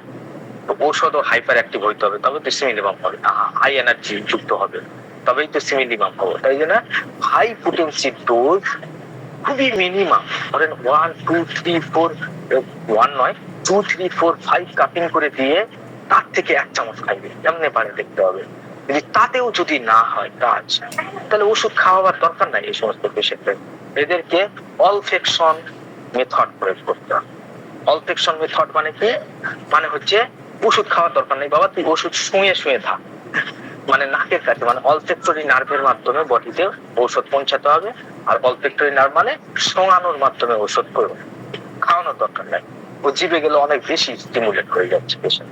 একটু দূর থেকে ওষুধের ছিপিটা খুলে একটু শুনবে, এরকম 2টা টান দেবে আতরের মতো, আর কখনোই রিপিটেশন দিবেন না, ওই একবারই, হ্যাঁ। এবং avoid repetition unless absolutely needed. একদম যখন অ্যাবসলিউট দরকার পড়তেছে, যে সিম্পটমস এর রিল্যাক্স হচ্ছে, আগের কিনোট ফিরে আসতেছে, তখনই আপনি একটা রিপিটেশনের কথা চিন্তা করবেন। তাহলে এখানটায় 3 ওয়েতে আপনি এখানটায় 3টে জিনিস মানে মাথার মধ্যে রেখে আপনি এই সমস্ত রোগীদের দেখবেন। নাম্বার 1 হচ্ছে এখানটায় কোনোভাবে রিপিটেশন করবেন না। যদি আপনি সঠিক সিমিলিমামে পৌঁছান তো কোনো রিপিটেশনের দরকার নাই, একবারই দিবেন। হাই ডাইলিউশন দিবেন, হ্যাঁ, অনেমটিনেম এই সমস্ত মেডিসিন দিবেন। আমি ক্লিনিক্যালি ভাবে করে থাকি সেটাই বলতেছি, আপনারা যদি অন্য কোনো অন্য কিছু করে থাকেন সেটা আমার সমস্যা নেই, যেটা যেটা করে থাকি সেটাই বলতেছি, যেটাতে রেজাল্ট প্রডিউস হয়েছে। তো 1 নম্বর হাই ডাইলিউশন প্রয়োগ করবেন এবং 3-4 কাপিং করবেন, মিনিমাম পক্ষে 3টে থেকে 4টে কাপিং করবেন, এবং রিপিটেশন একদম করবেন না। রিপিটেশন করেছেন তো গেছে, এবং যদি তাতেই যদি বাড়াবাড়ি অবস্থা হয় তাহলে পরবর্তীকালে একটা ছোট্ট মতো নোট রাখবেন যে একে অলফেকশন মেথড ব্যবহার করতে হবে। অলফেকশন মেথড অর্থাৎ ঘ্রাণের মাধ্যমে ঔষধ পৌঁছাতে হবে শরীরে, রাইট? এইভাবে কিছুটা এদেরকে স্টেবল করা যাবে। এবং আস্তে আস্তে ঔষধ দিলে অনেকের মধ্যেই দেখা যায় দীর্ঘদিন ট্রিটমেন্ট করলে দেখা যায় যে এই আস্তে আস্তে ডিসেনসিটাইজেশন হয়ে যায়, অর্থাৎ অত বেশি সেন্সিটিভনেস থেকে লেস সেন্সিটিভ স্টেজে চলে আসে। ঠিকঠাক মতো কনস্টিটিউশন মেডিসিন দিয়ে আরোগ্য করলে এদের যে অতিরিক্ত সেন্সিটিভনেসটা নষ্ট হয়। এদের মূলত কার্সিনোসিন, ইগনেশিয়া, নেট্রামিয়া, এই সমস্ত হাইপার সেন্সিটিভ মেডিসিন গুলো এখানটা বেশি যায়। নেট্রামিয়ার মধ্যে এরা খুব সেন্সিটিভ। যেমন আচ্ছা, তাহলে মোটামুটি আমরা কয় নাম্বার 8 নাম্বার অ্যাপ্রিজমের মধ্যে দেখতেছি কিছু বিশেষ পেশেন্ট আছে তাদের যে কোনো ঔষধ দেন না কেন তাদের মধ্যে প্রবলেম চালু হয়ে যায়। আচ্ছা, আর 5 মিনিটের মধ্যে আরেকটা অবজারভেশন করে নিয়ে ক্লাস শেষ করবো। এটা এরই সঙ্গে সংযুক্ত আর কি, এটা একটা পার্ট। এটা হচ্ছে কি, এই যে ইডিওসিনক্রোনাইজড পেশেন্ট, এই যে সব মেডিসিন প্রুভিং করে, এদেরই একটা পার্ট হচ্ছে 9। তাহলে 9 নাম্বার অবজারভেশন কি? 9 নাম্বার অবজারভেশন হচ্ছে অ্যাকশন অফ দ্য মেডিসিন আপন প্রুভার। যে কোনো একটা প্রুভার, ধরেন আপনার শরীরে রসটক্স বা আমার শরীরে রসটক্স প্রুভিং করা হয়েছে, আমি রসটক্স প্রুভ করছি দীর্ঘদিন ধরে 30 ডোজ নিয়ে রসটক্সের সিমটম যে পর্যন্ত না প্রডিউস হয়েছে সেই পর্যন্ত আমি খাইছি। এটা বোঝারও একটা দরকার আছে, কেননা আধুনিক যুগে কিছু ডাক্তার, কিছু ডাক্তার একই ওষুধ এত মাত্রায় চালিয়েছে, এক প্রকারের তার মধ্যে প্রোটিন পয়রা ছাড়ছে, সে ওই মেডিসিনের প্রভাব হয়ে গেল। যেমন আমার একটা বন্ধু ছিল, সে তার হবু ওয়াইফকে সম্ভবত মাক্সল এত দেওয়া দিয়েছে, আল্লাহ, মনে হয় 1 বছর ধরে মাক্সলের মতো ঔষধ তার শরীরের মধ্যে দিয়েছে। মাক্সলের মতো ওষুধ 1 বছর ধরে, মনে হয় আরো কম হবে, আরো বেশি সময় ধরে। এখন সেই রুগী, তখন আমি প্রথম তার সঙ্গে হোমিওডাইজেস্টের সঙ্গে তখন প্রথম পরিচিতি হয়ে গেছি, সেই সময়কার কেস আমার মনে আছে। তো সে ওইটা গ্রুপের মধ্যে আলোচনা করেছে, ভালো করে মনে আছে। এখন তার বডিতে যা কিছু সিমটম দেখা যায়, মার্কসলই দেখা যায়। তখন ওই টেস্টটাকে আমি খুব কষ্টে অ্যানালাইসিস করে আমি বলেছিলাম এখানটায় সম্ভবত ফসফরাস না টিউবারকুলিনাম, তিনটে মেডিসিন এসেছিল, মার্কসল, ফসফরাস এবং টিউবারকুলিনাম। তাকে জিজ্ঞাসা করেছিলাম যে এই রোগীকে কি প্রচন্ড মার্কসল দেওয়া হয়েছে নাকি, কিন্তু মার্কসলের মতো প্রুভিং এর সিমটমস নিয়ে আসলে বলে হ্যাঁ ডাক্তার, মার্কসল 1 না 200, তাকে 6 মাস 8 মাস 1 বছর ধরে খাওয়ানো হয়েছে।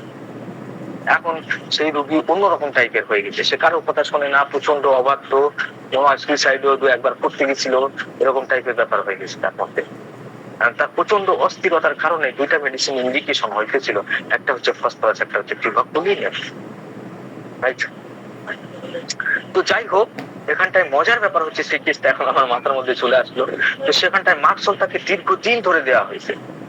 এখন এই রোগীতে যদি ফের আমি মার্কসল প্রয়োগ করি তাহলে কি ঘটবো, এটাই হচ্ছে অবজারভেশন। খুব মজার অবজারভেশন আছে, অ্যাকশন অফ দ্য মেডিসিন আপন প্রুভার। তো যখনই মার্কসল দিবেন তখনই দেখবেন মার্কসলের সিমটমস গুলো ফের বেড়ে যাচ্ছে। অবজারভেশনের মধ্যে দেখবেন যে মার্কসলের সিমটমস গুলো আরো সুস্পষ্ট ভাবে, রাত্রে লালা ধরতেছে, আরো বেশি ডিস্ট্রাকটিভ নেচার, আরো বেশি ঠান্ডা গরমে খুবই সংবেদনশীল, ব্যারোমিটার হিউম্যান ব্যারোমিটারের মতো কাজ করতেছে, আরো বেশি তার হচ্ছে কি যদি কোনো আলসার ফালসার থাকে সেগুলো বেড়ে যাচ্ছে। আপনি অবাক হয়ে দেখবেন যে মার্কসলের তো সিমটম সবকিছুই ছিল, আর আমি দিলাম মার্কসল আর সব কষ্ট বেড়ে গেল, ব্যাপারটা কি? তো আপনি তাকে জিজ্ঞাসা করবেন, যেমন আমি জিজ্ঞাসা করেছিলাম যে আপনি কি মার্কসল খেতেন নাকি, দীর্ঘদিন ধরে মার্কসল দেওয়া হয়েছিল রোগীকে। তো অনেক সময় ডাক্তার বুঝে না, কারণ আমাদের কাছে তো পূর্বের প্রেসক্রিপশন নিয়ে কেউ আসে না আমাদের ক্লিনিকে। হ্যাঁ, এটাই হচ্ছে বড় সমস্যা। কত বছর ধরে একটা ঔষধের অ্যাবিউজ হয়েছে, এখন সে ওই ঔষধের প্রুভার হয়েছে। এখন যখন ওই ঔষধের প্রুভার হয়েছে, বর্তমান সময় তো আর কেউ প্রুভিং করে না, কিন্তু অনেক হোমিওপ্যাথি ডাক্তার না জেনেই রোগীর মধ্যে প্রুভ শুরু করে।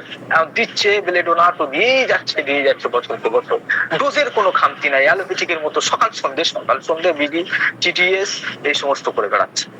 ফলে এক প্রকারের প্রুভার আমরা তৈরি করে ফেলতেছি হোমিওপ্যাথি ডাক্তাররা। তো এই সমস্ত রোগীরা যখন আপনার ক্লিনিকে আসবো তখন আপনি কেমন অবজারভেশন দেখবেন, এটা কিন্তু খুব গুরুত্বপূর্ণ অবজারভেশন। তো যারা আগে কোনো রেমেডি প্রুভিং করেছে বা খুবই সংবেদনশীল, তাদের উপর সেই ঔষধ নতুন করে যখনই দিবেন তার প্রতিক্রিয়া কেমন হয়, এটাই বোঝার ব্যাপার। তো ডক্টর হ্যানিম্যান প্রুভারদের সম্পর্কে আলোচনা করতে গিয়ে বিশেষ করে যেসব ব্যক্তি আগেই কোনো ওষুধের প্রুভিং এ অংশগ্রহণ করেছে তাদের উপর ওই ওষুধ পুনরায় প্রয়োগ করলে বিশেষ ধরনের প্রতিক্রিয়া দেখা যায়। নাম্বার 1, ডক্টর হ্যানিম্যান বলতেছেন যেহেতু প্রুভাররা যদি আবার সেই ওষুধ পায় তাহলে তারা অত্যন্ত সংবেদনশীল প্রতিক্রিয়া জানায়, রাইট? এবং এই প্রতিক্রিয়া অন্য সাধারণ রোগীর চেয়ে অনেক বেশি তীব্র, অনেক বেশি দ্রুত, অনেক বেশি পরিমাণে কষ্টদায়ক হয়, রাইট? সম্ভবত 132 অ্যাপ্রিসিভের মধ্যে আছে, in provers a medicine may show its full range of symptoms quickly and sometimes even in minute dose. যে আপনি অবাক হয়ে দেখবেন যে আমি তো দিয়েছিলাম মিনিমাম ডোজ, বাবারে 0/1 কাটিং করে দিয়েছিলাম যাতে অ্যাগ্রাভেশন না হয়, তারপরে এই মিনিমাম ডোজটুকু খাইয়া পুরো মার্কসলের যেন ফ্লেয়ার আপ হয়ে গেল, মানে যে ওষুধটা প্রুভ করেছিল পুরো। অনেক আমাদের সল্টলেক হোমিও হসপিটালও একটা এরকম কেস করেছিল, সেখানটায় মনে হয় 1 বছর ধরে তারা সালফার খাওয়াইছে, একদম স্কিনের অবস্থা পাথরটা ভেজে গেছে, লাল হয়ে গেছে সব, হ্যাঁ, জ্বালা ফালা হেন তেন অনেক কিছু ব্যাপার।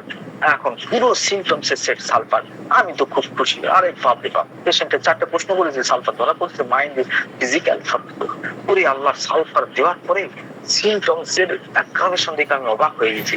তারপরে মজার ব্যাপার হচ্ছে তার কাছে প্রেসক্রিপশন ছিল সল্টলেক হোমিও হসপিটাল, আমি দেখার পরে দেখতেছি সালফারের অ্যাবিউজ হয়েছে। এই যে 9 নম্বরে হ্যাঁ 9 নম্বর অবজারভেশন এখানটা এটাই বলতেছে যে সামান্য মিনিমাম ডোজ দেওয়ার পরে এই রোগীদের ফুল রেঞ্জ সিমটমস এর বিকাশ হয়। অর্থাৎ ওই যে সালফার আগে দেওয়া হয়েছে বা প্রুফ করা হয়েছে কোন শরীরের মধ্যে, এখন সালফার বা মার্কসল দিয়ে যদি দীর্ঘদিন দেন তাহলে সেই জায়গায় কিছু দুর্বলতা ক্রিয়েট করে যায়, কিছু সেন্সিটিভিটি ক্রিয়েট করে যায়, মানে ভাইটাল ফোর্সের উপরে একটা ছাপ ছেড়ে যায়, মার্কসলের বা সালফারের একটা ছাপ ছেড়ে যায়, আর মানে সেই জায়গাটা খুবই সংবেদনশীল হয়ে যায়। ফলে একটা মাইনিউট ডোজ ও পুরো সিমটমস এর বিকাশ ঘটায়, অর্থাৎ পুরো মার্কসলের বা যে ওষুধ প্রুভিং করা হয়েছে তার টোটাল সিমটমস এর বিকাশ ঘটায়। এটা দেখে আপনি অবাক হয়ে যাবেন, কিন্তু অবাক হওয়ার কোনো দরকার নেই। আপনার যদি 9 নাম্বার অবজারভেশন মুখস্থ থাকে বা মনের মধ্যে থাকে বা বুঝে থাকেন, তখনই আপনার মনে উঠবে নিশ্চয়ই এখানে একটা ঘাপলা ব্যাপার আছে। তাহলে proverbs already have a medicinal imprint of the remedy, a medicinal imprint of the remedy, ওই রেমেডির কিছু মেডিসিনাল ছাপ যেন প্রভারের শরীরে রয়ে যায়, সেই জায়গাগুলো যেন দুর্বল হয়ে থাকে। যেমন মার্শালের দুর্বল জায়গা হচ্ছে তার টাং, তার হচ্ছে কি স্কিন, তার হচ্ছে বোনস, মার্শাল বোনস এর উপর কাজ করে। এই সমস্ত জায়গায় কিছু এমন দুর্বলতা তৈরি করে দিয়ে যায় মার্শাল প্রুভিং করলে পরবর্তীকালে আপনি মার্শাল দিলেই এই জায়গাগুলোর মধ্যে প্রভাব সৃষ্টি হবে, সেটা যত কম ডোজ দেন না কেন। তাই যখনই আবার সেই ওষুধ দেওয়া হয়, even minimum dose, it resonates intensely and trigger exaggerated symptoms, এবং ফলে আপনি দেখবেন খুব দ্রুত একদম মিনিটের মধ্যে, একদিনের মধ্যে রোগীর কষ্টের আর কোনো সীমা নাই। আপনি অবাক হয়ে দেখবেন যে ঔষধ দিলাম এত সামান্য, এত দ্রুত ফুল সিমটমস, পুরো কষ্ট নিয়ে রোগী চলে এসছে। এখন আপনি মেডিকেল বইটা খুলে দেখবেন পুরো মার্কসল ছাপানো আছে, যত কিছু বলতেছে সব মার্কসলের মধ্যে। তখন এই যে সমস্ত ডাক্তাররা এই অবজারভেশন গুলো পড়ে নাই, তারা ভুল কইরা বসবে, আপনি আল্লাহ মার্কসলের পুরো বৈশিষ্ট্য আর মার্কসল ওষুধ দিয়েছি, তাহলে মনে হয় পাওয়ার কম পড়ছে, আরেকটা ডোজ দিই, ফলে রোগীর অবস্থা আরো খারাপ হয়ে থাকে। কেননা অলরেডি তার শরীরের মধ্যে প্রোভিংস এর মতো ব্যাপার স্যাপার ঘটে গেছে।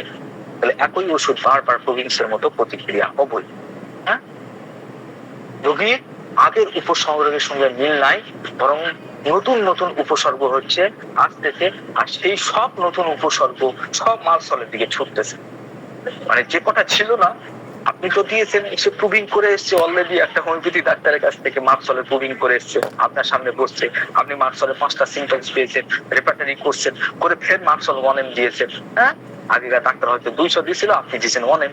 এখন দেখা যাচ্ছে যেগুলো মার্কসলের সিম্পটম যেগুলো এই পর্যন্ত আসে নাই, আপনার মার্কসল খেয়ে আরো 5টা মার্কসলের সিম্পটমস প্রডিউস হচ্ছে।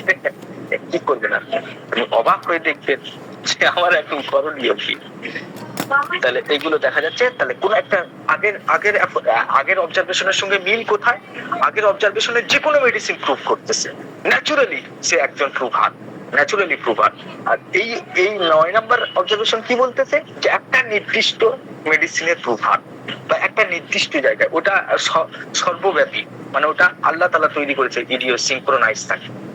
আর এখানটা একটা মানুষ তৈরি করেছে, একটা দুইটা মেডিসিন দিয়ে তৈরি করেছে, তাকে একটা প্রুভারের মতো সে আচরণ করতেছে। ব্যাপারটা বুঝছেন? দুটা কাছাকাছি, ওই জন্য বললাম ওইটা বুঝলে এটাও বুঝবেন, ব্যাখ্যা সব একই। ওখানটায় ন্যাচুরালি ভাবে সে ইডিওসিনক্রোনাইজ যে কোনো মেডিসিনকে সে প্রুভ করছে, কেননা তার ভাইটাল ফোর্সের রিঅ্যাকশন খুব বেশি, সে খুবই হাইপার অ্যাক্টিভ, তার নার্ভ খুবই হাইপার অ্যাক্টিভ, অতএব সেখানে সে এই ধরনের ঝামেলা হইতেছে। আর এখানটায় কি কৃত্রিম ভাবে একটা ওষুধকে প্রুভ করার কারণে বডির কিছু জায়গা খুবই সেনসিটিভ হয়ে গেছে, এখন ওই ওষুধটাই ফের দিলেই মাত্র সঙ্গে সঙ্গে আরো অনেক বেশি ঝামেলা বেড়ে যাচ্ছে, নতুন সিমটম চলে আসছে। দুইটা ক্ষেত্রেই নতুন সিমটম আসতেছে, এবং মেডিকেল বই খুললে দেখবেন আপনি যে ওষুধ দিয়েছেন সেই ওষুধের সিমটম যেগুলো নতুন আসতেছে, ওর বাইরে থেকে না। তাহলে এই অবস্থা প্রমাণ করতেছে, মায়োজেমেটিক বিশ্লেষণ কি হবে, যে ভাইটাল প্ল্যানিং এক সময় উক্ত রেমেডির কোন ফ্রিকোয়েন্ট টিউন করা আছে, অর্থাৎ একটা সময় ভাইটাল প্ল্যানের উপরে এই ঔষধ খুব বড় ছাপ ছেড়ে গেছে, খুব টিউন হয়ে আছে, এবং ভাইটাল ফোর্সের মধ্যে ওই ঔষধের জন্য একটা স্মৃতি রয়ে গেছে। আর যখনই আপনি দিবেন, সেটা 10 বছর বাদে দিলেও দেখবেন, ইভেন রস্টক্স যাদের শরীরে প্রুভিংস হচ্ছে, যদি রস্টক্স গাছের কাছে যায়, তাদের মধ্যে চুলকানি বেড়ে যায়, জানেন এতটা কষ্ট পায়। ধরেন আপনার শরীরে আপনি যদি রস্টক্স নিজের শরীরে প্রুভিং করেন এবং রস্টক্স বা ওক জাতীয় গাছের নিচে যদি যান, তো সঙ্গে সঙ্গে আপনার চুলকানি, স্কিনের মধ্যে র্যাশ, এই সমস্ত কিছু চলে আসবে। মানে ভাইটাল ফোর্সের মধ্যে ওই অ্যাকশনটা যেন জমা আছে, স্মৃতি হিসেবে রয়ে গেছে। আর যখনই আপনি ওই মেডিসিনটা বা ওই ধরনের জিনিসের সংস্পর্শে যাবেন, তখনই আপনার সমস্যা ক্রিয়েট হবে।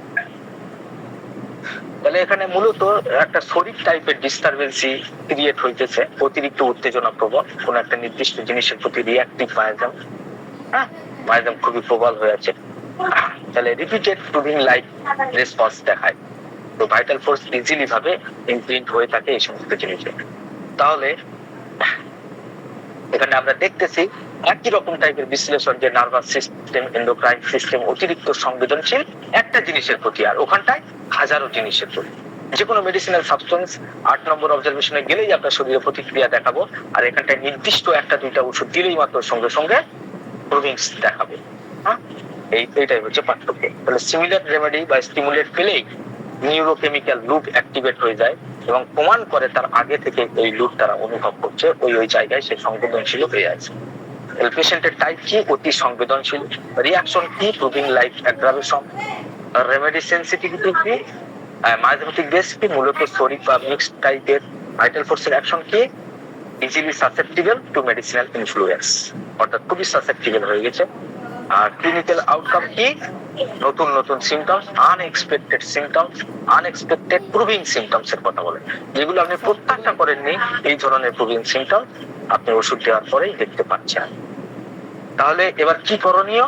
ওই রেমেডিটাকে যতটা সম্ভব এড়ানো যায়, দরকার পড়ে অ্যান্টিডোট করে ওই জায়গায় অ্যান্টিডোট করতে হবে। আপনি যখনই বুঝতেছেন যে আগে ডাক্তার কোনো একটা কেলেঙ্কারি এর সাথে করে রেখেছে, বডির মধ্যে প্রুভিংস এর মতো ব্যাপার স্যাপার করে রেখেছে, তখনই আপনাকে ওই ঔষধের অ্যান্টিডোট করা যায় কিনা সেটা চিন্তা ভাবনা করতে হবে। অ্যান্টিডোট সিস্টেমের মাধ্যমে যেতে হবে, এবং যদি ব্যবহারই করতে হয় তাহলে আগের মতো করে, যে দেখছেন যে না এছাড়া আর কোনো উপায় নাই, কোনো মেডিসিন আপনি বুঝতেছেন না, ওটাই সব থেকে সিমিলিমাম, তাহলে আপনাকে অলফেকশন মেথড বা ঘ্রাণের মাধ্যমে ঔষধ পৌঁছাতে হবে, এবং পোটেন্সি 30-এর উপরে যাবেন না কোনো সময়। এবং যদি কিছুদিন মোটামুটি অ্যান্টিডোট করার পরে যে একটু আলাদা ধরনের সিমটমস আসতেছে, সেগুলোকে খুব গুরুত্বের সাথে বিবেচনা করে একটা মেডিসিন নির্ধারিত করতে হবে। যেমন ধরেন একটা উদাহরণ, যে একজন পুরানো সালফারের প্রুভার, এমন তার সালফার 200 দিলেন, ওই যে আমি সল্টেগের কেসটা বললাম, তো সালফারের প্রুভারছে অলরেডি তার শরীরে সালফার প্রুভিং হয়েছে, এখন সালফার 200 দিলেন, কি হবে? 34 ঘন্টার মধ্যে তীব্র চুলকানি, তাপমাত্রা বেড়ে যাওয়া, রাগ, অস্থিরতা, এই সমস্ত ক্রিয়েট করব। আর যেগুলো এর আগে তবু রোগী অনেক ভালো ছিল, আপনি অবাক হয়ে যাবেন আমি কি কোনো ভুল করলাম? একদিন ভুল আপনি করেননি, ভুল আগের ডাক্তার করেছে, আপনার ঘাড়ে চেপে গেছে দুর্ভাগ্যবশত। এটা হলো অ্যাকশন অফ দ্য রেমেডি আপন এ প্রুভার। একটা প্রুভারের উপরে সেই ওষুধটাই প্রয়োগ করলে কি ফলাফল হবে? তাহলে প্রুভাররা কখনোই একটা ব্ল্যাঙ্ক স্টেট নিয়ে আসে না, তারা অলরেডি সিলেটে তার কিছু আগে থেকে লেখা আছে। Prover is not a blank state. এরা সাধারণ মানুষের মতো ব্ল্যাঙ্ক নয়, এরা ওই জায়গায় খুবই সেন্সিটিভ, অর্থাৎ খুব সাবধান। আগে থেকেই ওই রোগীর একটা ওই ওষুধের একটা ইমপ্রিন্ট বডির মধ্যে রয়ে গেছে, তাই খুব সাবধান। তো যখনই আপনি এই ধরনের অবজারভেশন দেখবেন, তখনই সাবধান হয়ে যাবেন 9 নম্বর অবজারভেশন দেখলে, এবং যতটা সম্ভব ওই ওষুধটাকে এড়িয়ে চলার চেষ্টা করতে হবে, এবং প্রয়োজন হলে আপনার করণীয় হচ্ছে সেখানে অ্যান্টিডোট করতে হবে, এবং অ্যান্টিডোট করার পরে ফের রিকেস টেকিং, কিছুদিন বাদে ফের রিকেস টেকিং করে অন্য ওই মেন যেগুলো সিমটমস গুলো ছিল সেগুলো বাদ দিয়ে আর কি কি সিমটমস পাওয়া যায় এরকম একটা তীক্ষ্ণ দৃষ্টিতে পর্যবেক্ষণ করে টেস্টিং করে একটা ওষুধ নির্ধারণের চেষ্টা করা, এছাড়া কোনো উপায় নেই। তো অনেক সময় ডাক্তাররা এটা দেখা অযথাই উৎসাহিত হয়ে যায়, আরে বাবা অ্যাগ্রাভেশন ডাইকাদের ফেভারে অ্যাগ্রাভেশন করবো। কিন্তু আপনি যখন দেখছেন যে নতুন সিমটমস যেগুলো আসতেছে, আর একটা মেট্রিয়ামেডিকা খুলে দেখতেছেন, সবকিছু একদম মেট্রিয়ামেডিকা মুখস্থ করে এসে বলার মতো করে বলতেছে, তখনই আপনি বুঝবেন কেসের মধ্যে ঘাপলা আছে, অর্থাৎ খুব সাবধান। রাইট? তাহলে ঝামেলার পেশেন্ট আমরা দেখলাম আজকের দুই ধরনের ঝামেলার পেশেন্ট আছে, একটা হচ্ছে ন্যাচুরাল প্রুভার, আর একটা হচ্ছে কোন ডাক্তারের প্রুভার। এই দুই ধরনের রোগী আসলে পেশেন্টের মধ্যে অনেক ঝামেলা করে, ক্লিনিকের মধ্যে অনেক ঝামেলার সৃষ্টি করে। এদের ঝামেলা থেকে বাঁচার উপায় যতটুকু আমি বুঝি বর্ণনা করি। Thank you. আপনাদের যদি কোনো প্রশ্ন থাকে প্লিজ বলেন। অলরেডি 30 মিনিট এক্সট্রা ক্লাস হয়ে গেছে।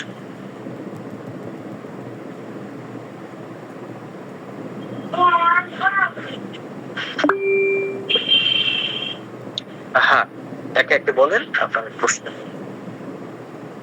আসসালামু আলাইকুম। ওয়ালাইকুম আসসালাম। স্যার, আপনি যে বলছেন যে অ্যাগ্রাভেশন হলে বাড়ি গেলে অ্যান্টিডোট দেওয়ার জন্য, ওইটা কি মানে নরমাল পটেন্সি নাকি ওটা মানে হাই হাই কোনটা? যে আচ্ছা, আপনি এটাই জানতে চান যে অ্যান্টিডোট কিভাবে করা যায়, এটাই তো? জি স্যার, এটা কি মানে পাওয়ার কি 30-200 এইভাবে না আরো কম? এক নম্বর হচ্ছে অ্যান্টিডোট করার কয়েকটা মাধ্যম আছে, এবং এখানটায় আমার মতবাদও আপনাদের কাছে একটু খারাপ লাগবে। অ্যাকচুয়ালি আমি এখানটায় ভিপুল কাজের যে মেথড আছে সেটাকে অ্যাপ্লাই করতে বেশি পছন্দ করি। ডক্টর ভিপুল কাজের মেথড হচ্ছে যে কোনো হোমিওপ্যাথিক ঔষধ দিয়ে অ্যান্টিডোট করলে একটা সমস্যা আছে। হোমিওপ্যাথিক হচ্ছে এনার্জেটিক মেডিসিন, খুব সাবধান তো তিনি বলেন যে সাধারণ আমাদের ছোটখাটো কষ্টের জন্য আমাদের ঔষধ না খেয়ে ন্যাচারালি ভাবে কিভাবে ঠিক করা যায়, যদি সম্ভব হয় তাহলে এমন কোনো ঔষধ নির্ধারণ করা যেটা কিনা প্যাথোলজিক্যাল ভাবে কাজ করে, প্যাথোফিজিওলজিতে কাজ করে, অর্থাৎ শুধু বডিতে মানে লোকাল অর্গানের উপরে সিস্টেমের উপরে কাজ করে, সেই রকম ধরনের ঔষধকে অ্যান্টিডোট হিসেবে নেওয়া ভালো। এটা যে কোনো টাইপের মেডিসিনাল সাবস্টেন্স হোক না কেন, যে কোনো ঔষধ জাতীয় জিনিস ব্যবহার করাটা ভালো, যে কিনা শুধু শরীরের উপরেই তার কাজকে ছেড়ে চলে যায়, মানে ফিজিক্যালি একটা টার্বুলেন্স ক্রিয়েট করা। এখন ফিজিক্যাল টার্বুলেন্স অর্থাৎ হোমিওপ্যাথিক ঔষধগুলো আপনি পড়ে দেখবেন সেখানটায় মাইন্ড, ফিজিক্যাল, ইমোশন, হরমোনাল সমস্ত সিস্টেমকে প্রভাবিত করে, তাই না? হোমিওপ্যাথিক ঔষধগুলো এত শক্তিশালী হয়। ফলে আপনি একটা ঔষধের অ্যান্টিডোট করতে গেলে যদি হোমিওপ্যাথিক ঔষধ দিয়ে অ্যান্টিডোট করেন, ধরেন আপনি সালফার দিয়েছেন, আপনি ধরেন কি দিয়েছেন,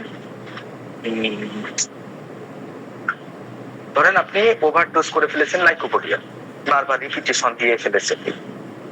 এখন আমাদের মেডিকেল বেশিরভাগ আছে ক্যাম্পোরা আর নাক্সভমিকা অ্যান্টিডোটের কথা। তো আপনি এই যে অ্যান্টিডোটটা করতে যাবেন কোন সিমটমস এর বেশি করতে যাবেন?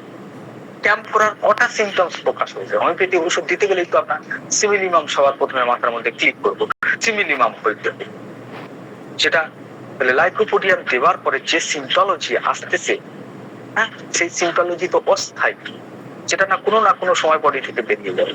তাহলে এখন আপনি দিলেন ক্যাম্পোরা বা নাক্সভমিকা, আপনি দিলেন 6 দিলেন, 30 দিলেন, 200 দিলেন, অনেক দিলেন। এখন নাক্সভমিকাও তো শরীরের উপরে গিয়ে কিছু আননেসেসারি সিমটমস ক্রিয়েট করবে দীর্ঘদিন ধরে। ওই 4টে 5টা 6টা যদি সিমিলিমাম হয় তাহলে কিছু তো সিমটমস সেগুলো প্রকাশ করবো নাক্সভমিকা। হ্যাঁ, সে অ্যান্টিডোট করলো, লাইকোপোডিয়ামের কিছু সিমটমস কে সে সাপ্রেস করলো বা দূর করে দিল, তাহলে এখন বডির মধ্যে নাক্সভমিকার কিছু সিমটমস রয়ে গেল। এখন এই নাক্সভমিকার সিমটমস কে কাটানোর জন্য এবার আপনি কি ওষুধ দিবেন? আপনি বলেন ক্যাম্পোরা দিবেন, ওকে ঠিক আছে, ক্যাম্পোরা দিলেন 30, 6, 200 যা মন চাইবে তাই দিলেন। দেওয়ার পরে ক্যাম্পোরারও তো কিছু সিমটমস রয়ে যাবে। তাহলে আপনি এই যে সিমটমস যেগুলো দিচ্ছেন, যে সিমটমস এর ভিত্তি করে আপনি ওষুধ দিচ্ছেন, এক নম্বর তো সিমিলিমাম মানতে পারছেন না, আনসিমিলিমাম ভাবে নাক্সভমিকা যাচ্ছে, ক্যাম্পোরা যাচ্ছে। এবার এই সমস্ত ঔষধগুলো যে সিমটমস প্রডিউস করতে, এই সমস্ত মেডিসিন গুলো গিয়ে যে ধরনের সিমটমস দিচ্ছে সেগুলো কি রোগীর অরিজিনাল সিমটমস নাকি না ঔষধ জনিত লক্ষণ? যদি ঔষধ জনিত লক্ষণ হয় তাহলে আপনি কিসের উপর ভিত্তি করে ওষুধ দিচ্ছেন? ঔষধ জনিত লক্ষণের উপরে, সেটা তো পেশেন্টের নিজস্ব সিমটমস নয়। এখন যদি নিজস্ব সিমটমস না হয় তাহলে মেডিসিন গিয়ে কিভাবে রিঅ্যাক্ট করবে? সেটা আরো বেশি আবর্জনা সৃষ্টি করবে সিস্টেমের মধ্যে। ব্যাপারটা বুঝছেন কিনা? সুপারফিশিয়ালি সিমটমস এর উপরে ওষুধ দেওয়া হচ্ছে, তাই না? তাহলে ওই জন্য ডক্টর ভিতুল কাজ পছন্দ করেন না যে কোনো হোমিওপ্যাথিক ওষুধ দিয়ে অ্যান্টিডোট করি, তার থেকে বরঞ্চ রোগীরা একটু বসায় রাখি। ভাইটাল ফোর্স, নিজের যে কিউরেটিভ অ্যাকশন আছে তার দ্বারাই নিজেকে আস্তে আস্তে ব্যালেন্সের মধ্যে নিয়ে আসবে, ঔষধের প্রভাব থেকে নিজে মুক্ত হবে। যেমন ভাবে ডক্টর হ্যানিম্যান আলোচনা করেছেন যে হোমিওপ্যাথিক মেডিসিন কিভাবে কাজ করে, তো সেখানটায় তিনি অ্যানালাইসিস করতে গিয়ে বলেছেন প্রথম একটা মেডিসিন যাওয়ার পরে সেটা ভাইটাল ফোর্সকে উদ্দীপিত করলো, করার পরে ডিজিজ পাওয়ারকে ডিজিজের মতো একটা সেম সিমটোলজি প্রকাশ করলো, করার পরে সেটা স্ট্রং হওয়ার কারণে প্রাকৃতিক রোগের উপরে ওভারল্যাপস করলো। এখন ভাইটাল ফোর্স শুধুমাত্র ন্যাচুরাল মেডিসিনাল প্রভাবকে স্বীকার করে, কেননা সে স্ট্রং, আর ন্যাচুরাল যে সমস্ত সিমটমস বা রোগ আছে সেগুলোর প্রতি কেয়ার করে না, কেননা স্ট্রং সবসময় জিতে। এখন ভাইটাল ফোর্সের মধ্যে শুধু মেডিসিনের প্রভাব রয়ে গেল, ন্যাচুরাল রোগে ধ্বংস হয়ে গেল। এখন বডি এই ন্যাচুরাল এই যে মেডিসিনাল সিমটমস আছে এটা থেকে নিজেকে কিভাবে বের করে, কিউরেটিভ অ্যাকশন অর্থাৎ প্রাইমারি অ্যাকশনের পরিবর্তে সেকেন্ডারি অ্যাকশন প্রডিউস করে ভাইটাল ফোর্স। এই সেকেন্ডারি অ্যাকশন এবং বডির কারণে ধীরে ধীরে ধীরে ধীরে ওষুধের প্রভাব শরীর থেকে হালকা হয়ে যায়। যেহেতু আপনি মিনিমাম ডোজ প্রয়োগ করেছেন, 1-2 ফোঁটা ঔষধ দিয়েছেন, অতএব বডিকে এর থেকে বের হতে কোনো সমস্যা হয় না। এইভাবে একটা সময় দেখা যায় না মেডিসিনের সিমটমস আছে বডির মধ্যে, আর না রোগের সিমটমস থাকে, অর্থাৎ সমস্ত সিমটমস থেকে বডি নিজেকে মুক্ত করে নেয়, শুধু থাকে কিওর। এই তো ব্যাখ্যা। এখন এই ব্যাখ্যার সঙ্গে এবারে মিলায় দেখেন যে ক্যাম্ফোরা ভূমিকা আপনি দিচ্ছেন কিসের উপর বেস করে দিচ্ছেন। রোগীর কি এটা অরিজিনাল সিমটম? অরিজিনাল সিমটমস না হলে একটা অস্থায়ী সিমটমস এর উপরে ঔষধ প্রয়োগ করা কি যুক্তিযুক্ত? অনেকগুলো প্রশ্ন চলে আসে। ওই জন্য অ্যান্টিডোট করার জন্য ডক্টর ভিতুর কাছে নির্দেশ হচ্ছে খুব স্ট্রং কফি। কফি হচ্ছে আমাদের প্রত্যেকের উপর বেশিরভাগ এফেক্ট করে। আমরা কফি খেলে একটু উত্তেজিত অনুভব করি, হ্যাঁ। আর কফির মধ্যে ক্যাফিন আছে। ক্যাফিন হচ্ছে আপনার শরীরের মধ্যে এক ধরনের টার্বুলেন্স ক্রিয়েট করে, আপনার ফিজিক্যালের মধ্যে গিয়ে এক ধরনের টার্বুলেন্স ক্রিয়েট করে, আপনার মাইন্ডের মধ্যে গিয়ে এক ধরনের সতেজতা প্রদান করে। অর্থাৎ আপনার ঘুম পাচ্ছে, আপনি এক কাপ কফি খেয়ে দেখবেন একদম সঙ্গে সঙ্গে ঘুম চলে গেল। তাহলে মোটামুটি নার্ভের উপরে সে ভালো মতো প্রতিক্রিয়া করার ক্ষমতা আছে। এই নার্ভটাকে উত্তেজিত করা যায় এমন কিছু জিনিস দিয়ে শরীরের মধ্যে ওই যে ওষুধের প্রভাবটাকে নষ্ট করতাম। তাহলে এখানটায় অ্যান্টিডোটের জন্য কফি বা যে যে জিনিসের প্রতি খুব বেশি সংবেদনশীল সেই ধরনের জিনিস ব্যবহার করলে দেখা যায় কিছু কিছু রোগী আছে যারা কিনা কোনো ফলের প্রতি খুব বেশি প্রভাব বিস্তার করে, কোনো ফল খাইলে তার খুব বেশি আরাম লাগে বা খুব কষ্ট হয়, এরকম টাইপের কিছু খেয়ে নিলে তাহলে দেখা যায় যে ভাইটাল ফোর্স ওই দিকে ব্যস্ত হয়ে যায়, ওষুধের দিকে তার নজর চলে যায়। কেননা এটা খুবই স্ট্রং ভাবে দিচ্ছেন, বারবার দিচ্ছেন, এখন এর প্রতি রেসপন্স করা শুরু করবে। আর পূর্বে যে লাইকোপোডিয়াম প্রয়োগ করেছে তার প্রতি রিয়াকশন করা ছেড়ে দেবে। এইভাবে বডিকে একটু বোকা বানাবে। ব্যাপারটা বুঝছেন? তো আমিও কোন ধরনের হোমিওপ্যাথিক ওষুধ দিয়ে অ্যান্টিডোট করাটাকে পছন্দ করি না, কেননা তাতে অবাঞ্ছিত কিছু লক্ষণ সৃষ্টি হবে। একটার পর একটা মেডিসিনের লুপ তৈরি হয়ে যাবে। নাক থেকে বেরোনোর জন্য ক্যাম্পোরা থেকে বেরোনোর জন্য ফের আরেকটা ওষুধ, ফের আরেকটা ওষুধ থেকে বেরোনোর জন্য ফের আরেকটা ওষুধ। এখন চেন তৈরি হয়ে যাচ্ছে। এখন কোনটা তার ভিতরে অরিজিনাল সিমটমস আর কোনটা মেডিসিনের সিমটমস সব গুলা একদম ধোলাই মাটি অন্ধকার। কি ওষুধ দিব তখন? রোগ চিত্র এইভাবে অপরিষ্কার করার নিয়ম নাই তো।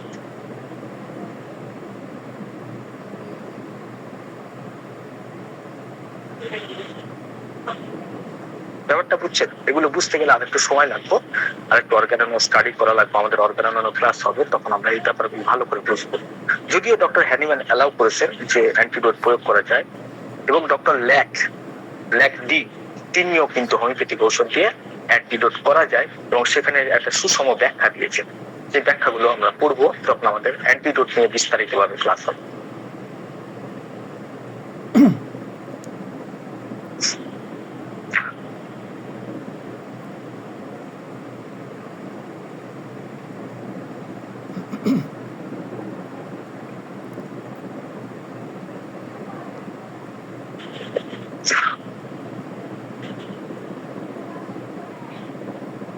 তিনটে প্রশ্ন নেবো, একটা হয়ে গেছে আর দুইটা। আর কারো কোনো প্রশ্ন থাকলে করেন, আর দুইটা প্রশ্ন নেওয়া হবে সংক্ষেপে।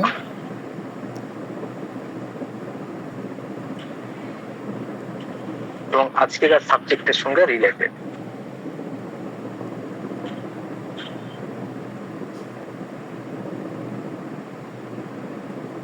অ্যাকচুয়ালি হোমিওপ্যাথিক মেডিসিন খুবই তীব্র। হোমিওপ্যাথিক মেডিসিনের সিমটমস কে চেঞ্জ করার ক্ষমতা অ্যালোপ্যাথিক মেডিসিনের থেকে অনেক বেশি। এই কারণে হুটহাট করে যে কোনো জায়গায় হোমিওপ্যাথিক ঔষধকে প্রয়োগ না করা উচিত। কেননা এ এমন একটা মেডিসিন দিয়ে মাইন্ড থেকে শুরু করে, ইমোশন থেকে শুরু করে, ফিজিক্যাল থেকে শুরু করে সব জায়গায় অ্যাকশন প্রডিউস করার ক্ষমতা রাখে। ওই জন্য অ্যালোপ্যাথিক ডিসরাপ্টেড কেস, অর্থাৎ যেখানটায় অ্যালোপ্যাথিক ওষুধ দিয়ে প্রচন্ড সাপ্রেশন করা হয়েছে, সেই কেস সারানো তুলনামূলকভাবে সহজ, তুলনামূলকভাবে সহজ। যে বড় ওই সমস্ত কেসের থেকে যে সমস্ত কেসে প্রচন্ড হোমিওপ্যাথিক ঔষধ ব্যবহার করা হয়েছে এবং প্লিজ কার মাইক্রোফোন অন আছে? জনাই স্যার, আপনি মিউট করুন, স্যারের কথা শেষ হওয়ার পরে আপনি বলবেন আর কি।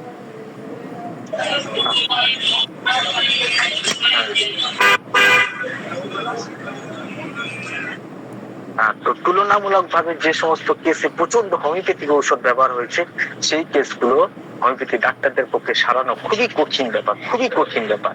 সেখানটায় কিছু লাইকো সিমটমস, কিছু ফসফরাসের সিমটমস, কিছু কার্বোভেজের সিমটমস, কিছু পালসেটিলার সিমটমস এমন ভাবে থাকে যে একজন হোমিও ডাক্তারের কাল ভাবে ছুটে যায় যে কোনটা অরিজিনাল আর কোনটা ওষুধের সিমটম। আর অরিজিনাল সিমটমস, যেটা ন্যাচুরাল সিমটম ছাড়া তো হোমিওপ্যাথিক ওষুধ কাজ করবো না।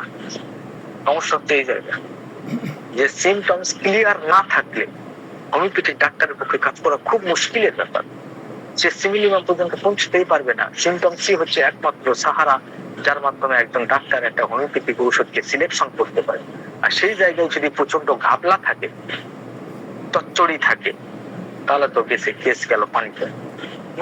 এখন সেই ডাক্তারও একটার পর একটা ঔষধ দেওয়া শুরু করবো, এখন ঝামেলা আরো বাড়তে থাকবে। এই জন্য হোমিওপ্যাথিক ঔষধ খুব ছোটখাটো রোগের ক্ষেত্রে না ব্যবহার করা উচিত। যেগুলোতে ততটা প্রবলেম নাই সেখানে হোমিওপ্যাথিক ঔষধ ব্যবহার করা আমার মতে বললে উচিত না। কেননা হোমিওপ্যাথি হচ্ছে এনার্জেটিক মেডিসিন, আর অ্যালোপ্যাথিক ঔষধ হচ্ছে ফিজিক্যাল মেডিসিন, অর্থাৎ ফিজিক্যালি ভাবে টার্বুলেন্স ক্রিয়েট করলো আবার ঠিক হয়ে গেল।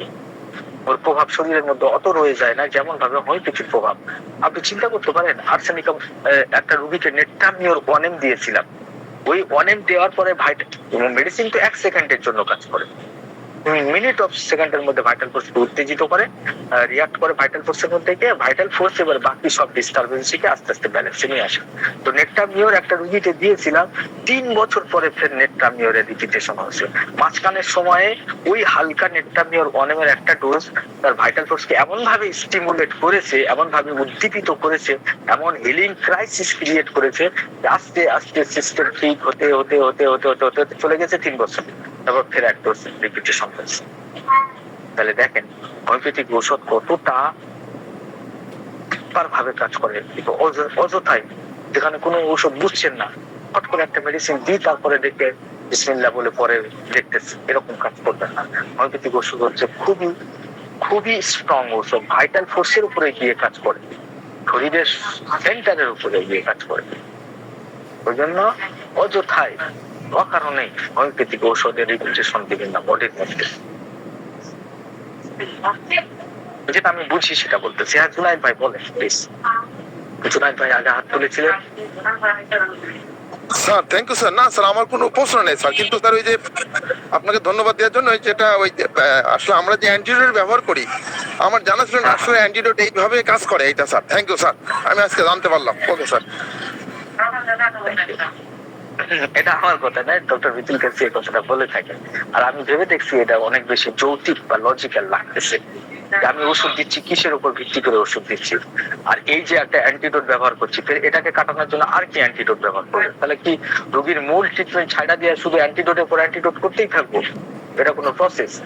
আর হোমিওপ্যাথিক তো মাইনিউট ডোজ, তাহলে মাইনিউট ডোজ যদি বা এক ডোজ ভুল করে গেছে তাহলে 1 মাসের মধ্যে আবার ভাইটাল ফোর্স নিজেকে ব্যালেন্স করে ফেলবে। যদি ওষুধটা খুব স্ট্রং এবং ঠিকঠাক সিমিলিমার না হয় তাহলে বডি আবার নিজেকে রিকভার অটোমেটিক করে ফেলতে পারবে। কারণ ওষুধ আমি দিচ্ছি খুবই অল্প পরিমাণে, সূক্ষ্ম ডোজ, আর সব থেকে মিনিমাম ডোজ দিচ্ছি।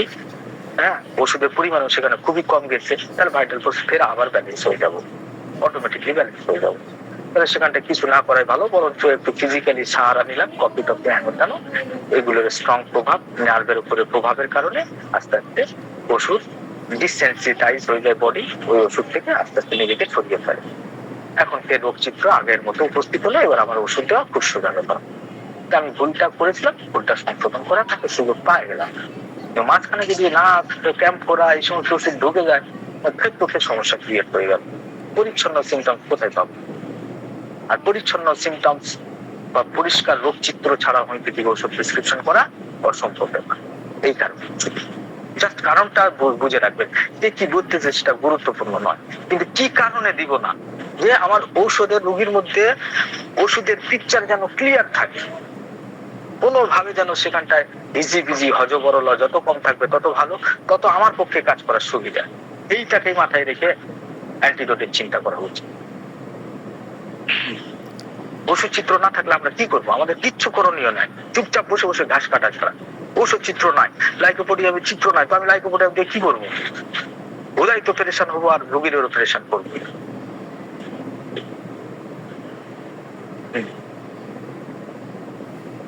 হ্যাঁ, আসিফ রহমান। আসসালামু আলাইকুম স্যার। আমার কোশ্চেনটা ছিল যে কেন্টের আমরা যে 7 নাম্বার অবজারভেশনে দেখেছি যে যদি কোনো রোগীর কোনো অর্গান মিসিং থাকে বা ড্যামেজ থাকে, সেক্ষেত্রে আমাদের আসলে কোনোদিনই কিওর করা সম্ভব নয়, শুধুমাত্র পেলিয়েশন করা সম্ভব। তো আমরা যদি টেস্টিং এর সময় যদি জানতে পারি যে ওনার আগে হচ্ছে গল ব্লাডারের অপারেশন করে গল ব্লাডার ফেলে দেওয়া হয়েছে, সেক্ষেত্রে কি আমরা প্রথমে রোগীকে বলে দিব যে আপনার এখন যে সমস্যাটা হয়েছে সেটা আসলে কোনোদিনই আর কিওর করা সম্ভব নয়, শুধুমাত্র পেলিয়েশন করে আমরা রাখতে পারবো?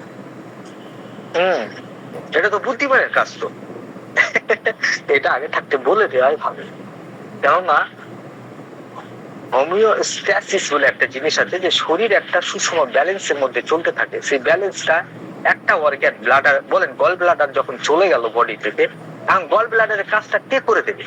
শরীরের মধ্যে গল ব্লাডারের কাজটা করার মতো আর কোনো অর্গান কি তাকে সাপোর্ট দিতে পারবে? গল ব্লাডার কি মানুষের দুটো আছে? যে একটা চলে গেছে আর একটা তো আছে, ও এখন সেকেন্ড জেনারেটর হিসেবে বডিতে কাজ করবে। তাহলে এই বডিতে সদা সর্বদা একটা সিমটমস থেকে যায় না, এই বডি কখনো কি সুস্থ হবে? এটা বলে দেওয়া মানে আপনি মানে আজকাল যুগেতে এগুলো বলে দিলেই রোগীরা সব থেকে বেশি খুশি হয়। রোগীরা জানতে চায় যে ডাক্তার আমার এই রোগ, আমি কতদিনে সুস্থ হব, আমি কেমনে সুস্থ হব, সুস্থ হওয়া কি পসিবল? এগুলো তো রোগী আমাদের কাছে জানতে চায়। কিন্তু আমাদের যথেষ্ট পরিমাণে অভিজ্ঞতা না থাকার কারণে আমরা একটা রোগীকে হজবরল্লা বইলা দিই, দেখি 2-3টে ফলো আপ দেখি তারপরে বলবো। হ্যাঁ, কিন্তু অ্যাকচুয়ালি প্রকৃত হোমিওপ্যাথি ডাক্তার প্রথম চটকায় টেস্ট করতে করতেই একটা ধারণা পেয়ে যায় যে এই রোগী কতদিনের সারবে। সেটা 2টা প্রসেস আছে, একটা হচ্ছে লেভেল অফ হেলথ, অর্থাৎ রোগীর স্বাস্থ্যের বর্তমান অবস্থা কি সেটাকে বুঝে নেওয়া। দ্বিতীয়ত picture of clarity of symptoms, অর্থাৎ টেস্টিং করার পরে আপনি বুঝে যাবেন যে সিমটমসের কতটুকু পরিষ্কার পরিচ্ছন্নতা আছে। যে রোগী সারার তার তত বেশি পরিমাণে, যত দ্রুত সারার যে সম্ভাবনা আছে সেই সব রোগী যাদের সিমটমসের পিকচার যত সুস্পষ্ট, অর্থাৎ সিমটমসের চিত্র যত পরিষ্কার পরিচ্ছন্ন থাকে, রোগী তত তীব্র গতিতে সার। বুঝছেন? এগুলো দেখে একটা ডাক্তার অনুমান করে বলতে পারবে যে হচ্ছে কতদিনে রোগীর মোটামুটি একটা কিওর অ্যাচিভমেন্ট হবে। আর এইগুলো বর্তমান রোগীরা জানতে চায়, কিন্তু আমরা হোমিওপ্যাথি ডাক্তাররা আমরা বলতে পারি না। এটা একটা কমজোরি। আপনি যে কথাটা বলে দিলেন রোগীর গল ব্লাডার নাই, আপনি তো চিরকালই অসুস্থই থাকবেন। আজকের একটা গন্ডগোল, কালকের একটা গন্ডগোল, পরশুদিন একটা গন্ডগোল, আরেকদিন একটা গন্ডগোল। বা আপনি যে একটা স্বাচ্ছন্দ্য বোধ করবেন না ওষুধ দিয়ে আমার আর 5টা রোগী করে, সেটা আপনি করতে পারবেন না, কেননা আপনার একটা অর্গান নাই। এখন একটা অর্গান নাই, এর কাজটা কে করে দেবে? বডিতে সবসময় একটা ঘাটতির মধ্যে রয়েছে, আর এই ঘাটতির মধ্যে থাকতে হোমিওপ্যাথি ওষুধ কি কাজ করবে? হোমিওপ্যাথি কি গল ব্লাডার গজাবে? হোমিওপ্যাথি ওষুধ খেয়ে কারো গল ব্লাডার আজ পর্যন্ত গজিয়েছে? তাহলে রোগীর শরীরে সদা সর্বদা একটা ঘাটতি আছে। এই ঘাটতি তো কখনো ওষুধের দ্বারা পূরণ হওয়া সম্ভব না। ওষুধ যতটুকু কাজ করা, সেই ব্যথা, যন্ত্রণা, কষ্ট এগুলো আপনাকে দূর করবে, কিন্তু আপনি সুস্থ থাকতে পারবেন না। এটা আগে থাকতে স্যালেন্ডার করে দিলে রোগী আপনাকে প্রশংসার্থ করে দেবে। বাস্তবেই এটাই ঘটবে।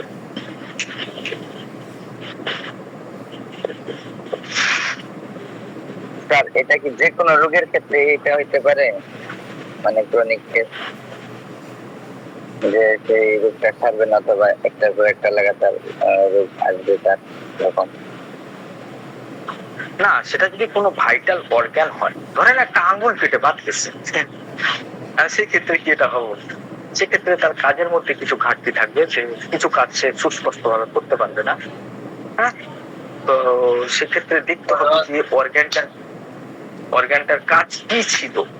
হ্যাঁ, এবং সেই কাজটা না হওয়ার কারণে বডি কি ধরনের কষ্টের মধ্যে চলবে, কোন কোন ফাংশন গুলো লেস হয়ে যাবে। যদি দেখা যায় বডির মধ্যে গ্রেট ফাংশন, যেমন গল ব্লাডারের গুরুত্বপূর্ণ ভূমিকা হচ্ছে ফ্যাট অ্যাবজর্বেশনের ক্ষেত্রে, ফ্যাট হজম করার ক্ষেত্রে, হ্যাঁ, আরো কয়েকটা এনজাইম প্রডিউস করার ক্ষেত্রে, হ্যাঁ, আরো হচ্ছে লিভারের একটা একটা অস্থায়ী চেম্বার, যে লিভার থেকে যে সমস্ত বিলিরুবিন বিলিভার্ডিন গুলো আসে সেগুলোকে অস্থায়ীভাবে সঞ্চিত রাখা, পরবর্তীকালে ইন্টেস্টাইনের মধ্যে সেগুলোর মিশিয়ে সেগুলো থেকে ফ্যাট গুলোকে ভাঙা, নানান ধরনের এনজাইম প্রডিউস করা, এই সমস্ত কাজগুলো সে করে থাকে। এখন এই কাজকে করে দেবে একটা মহিলার যদি ওভারি চলে যায়, আপনি বলেন সে কি সুস্থ থাকতে পারবে?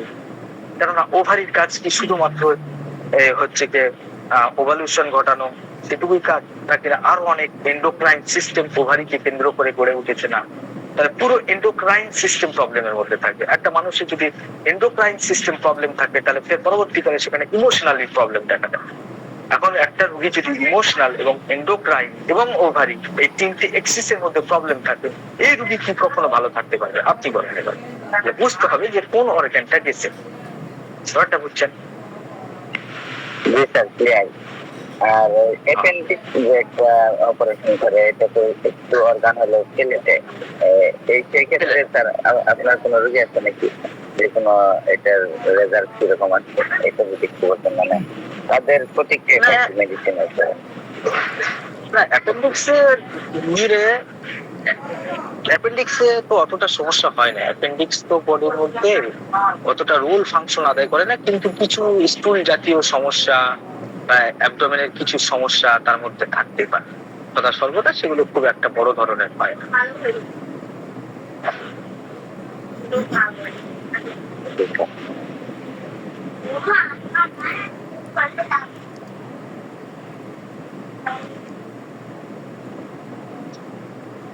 অলরেডি 3টে প্রশ্ন হয়ে গেছে আর টাইম অনেকটা কভার হয়ে গেছে। তাহলে আজকের আলোচনা এই পর্যন্ত। জি স্যার, জি স্যার। 7, 8 এবং 9 অবজারভেশন আজকের বুঝতে আশা করি কারোর কোনো অসুবিধা হয় না। এইগুলোকে আরেকবার পড়ে নেবেন বা অডিওটা আরেকবার শুনে নিলে মাশাআল্লাহ ক্লিয়ার হয়ে যাবে। প্রত্যেকে আমাদের সঙ্গে থাকার জন্য প্রত্যেকেই অনেক শুভেচ্ছা। আজকের ক্লাসকালে এখানে পরিসমাপ্তি।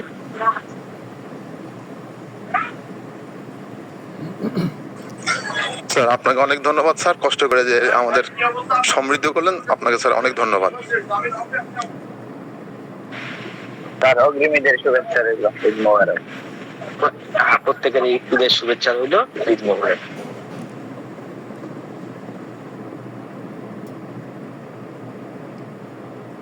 ঠিক আছে, সবাইকে অসংখ্য ধন্যবাদ। এতক্ষণ দীর্ঘক্ষণ প্রায় 2 ঘন্টা যাবৎ ধৈর্য ধরে ক্লাসে যুক্ত থাকার জন্য, শোনার জন্য। তো আগামী ক্লাসে ইনশাল্লাহ আবার দেখা হবে। আর আগামী সকালে আমাদের ক্লাস আশা করি হবে, কালকে সকালে হয়ে এরপরে ঈদের জন্য বন্ধ হয়ে যাবে, নোটিশ পেয়ে যাবেন অবশ্যই। ঠিক আছে, সবাইকে ঈদের অগ্রিম শুভেচ্ছা, অসংখ্য ধন্যবাদ। তো আজকে মতো আমরা শেষ করি। মিশু আপু আছেন? জি ভাইয়া আছি, বলেন। জি জি, আপনার সমাপনী বক্তব্য শুনে আমরা শেষ করতে যাচ্ছি। সমাপনী বক্তব্য বলতে আসলে এখন এখানে যারা আছি সকালে সবার সাথে দেখা হয়ে যাবে, তো সেইভাবে বিদায় নেওয়ার কিছু নাই। সকালে যেহেতু দেখা হবে, আবার কালকে সকালে আমাদের ক্লাসটা হবে এবং তারপরে আমরা ঈদের ছুটি ঘোষণা করে দেব মোটামুটি। কালকে সবাই আসবেন ইনশাল্লাহ আশা করি। আর এতক্ষণ আমাদের সাথে থাকার জন্য অবশ্যই ধন্যবাদ। নেক্সট বুধবারে আমাদের ক্লাসটা সম্ভবত হবে, যেহেতু শনিবারই তো, রবি সোম মঙ্গল বুধ এর মধ্যে সম্ভবত আমাদের কার্যক্রম শুরু হয়ে যাবে। এটা একটা প্লাস পয়েন্ট আমাদের জন্য। আর করবেন একটু যারা এখানে আছেন, হ্যাঁ, অবজারভেশন গুলো কিন্তু অনেক গুরুত্বপূর্ণ একটা ব্যাপার। এর জন্য আমাদের এই বুধবারের ক্লাসটার মধ্যে নেক্সট বুধবারই আশা করি ক্লাসটা হবে, নোটিশ তো অবশ্যই পেয়ে যাবেন। তো এই যে 1 থেকে 9 নাম্বার পর্যন্ত যে হচ্ছে এটা একটু আপনারা রিভিশন দিয়ে আসবেন। এটা আসলে ওইভাবে হোমওয়ার্ক দেওয়ার কিছু নাই, বাট আশা করবো এটা একটু করে আসবেন। ওই দিন সম্ভবত ফিনিশিং হতে পারে, ফিনিশিং ক্লাস হতে পারে নেক্সট ক্লাসটা কেন্টের অবজারভেশনের উপর। এর জন্য আপনাদের জন্য প্রশ্ন থাকতে পারে 1 থেকে 9 নাম্বার পর্যন্ত, 10, 11, 12 মধ্যে না, যে পর্যন্ত আলোচনা হয়েছে এই পর্যন্ত। ধরো আপনারা যদি একটু দেখে আসেন জিনিসটা আপনাদের জন্য ভালো হবে। আশা করি সবাই একটু দেখে আসবেন। প্রশ্নগুলো নোট ডাউন করে আনলে তখন প্রশ্নগুলো সবাই বিচার করতে পারবে আর কি।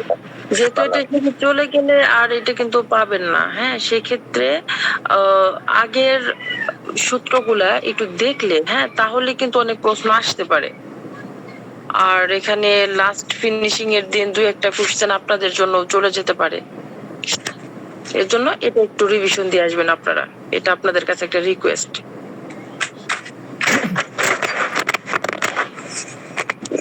জি আপু, অসংখ্য ধন্যবাদ সবাইকে। স্থির করার খবর মা নাই। তাহলে আজকের মতো আমরা শেষ করতে পারি। হ্যাঁ, আজকের মতো আমরা বিদায় নিয়ে নিচ্ছি। ঠিক আছে, আসসালামু আলাইকুম। ঠিক আছে, ধন্যবাদ মা। ঠিক আছে, সবাই ভালো থাকেন, সুস্থ থাকেন, আর ভালোভাবে যারা সকালে না আসেন ভালোভাবে ঈদ কাটান। বুধবার আবার দেখা হবে সবার সাথে ইনশাআল্লাহ, আশা রাখি। ভালো থাকেন, সুস্থ থাকেন, আল্লাহ হাফেজ, আসসালামু আলাইকুম।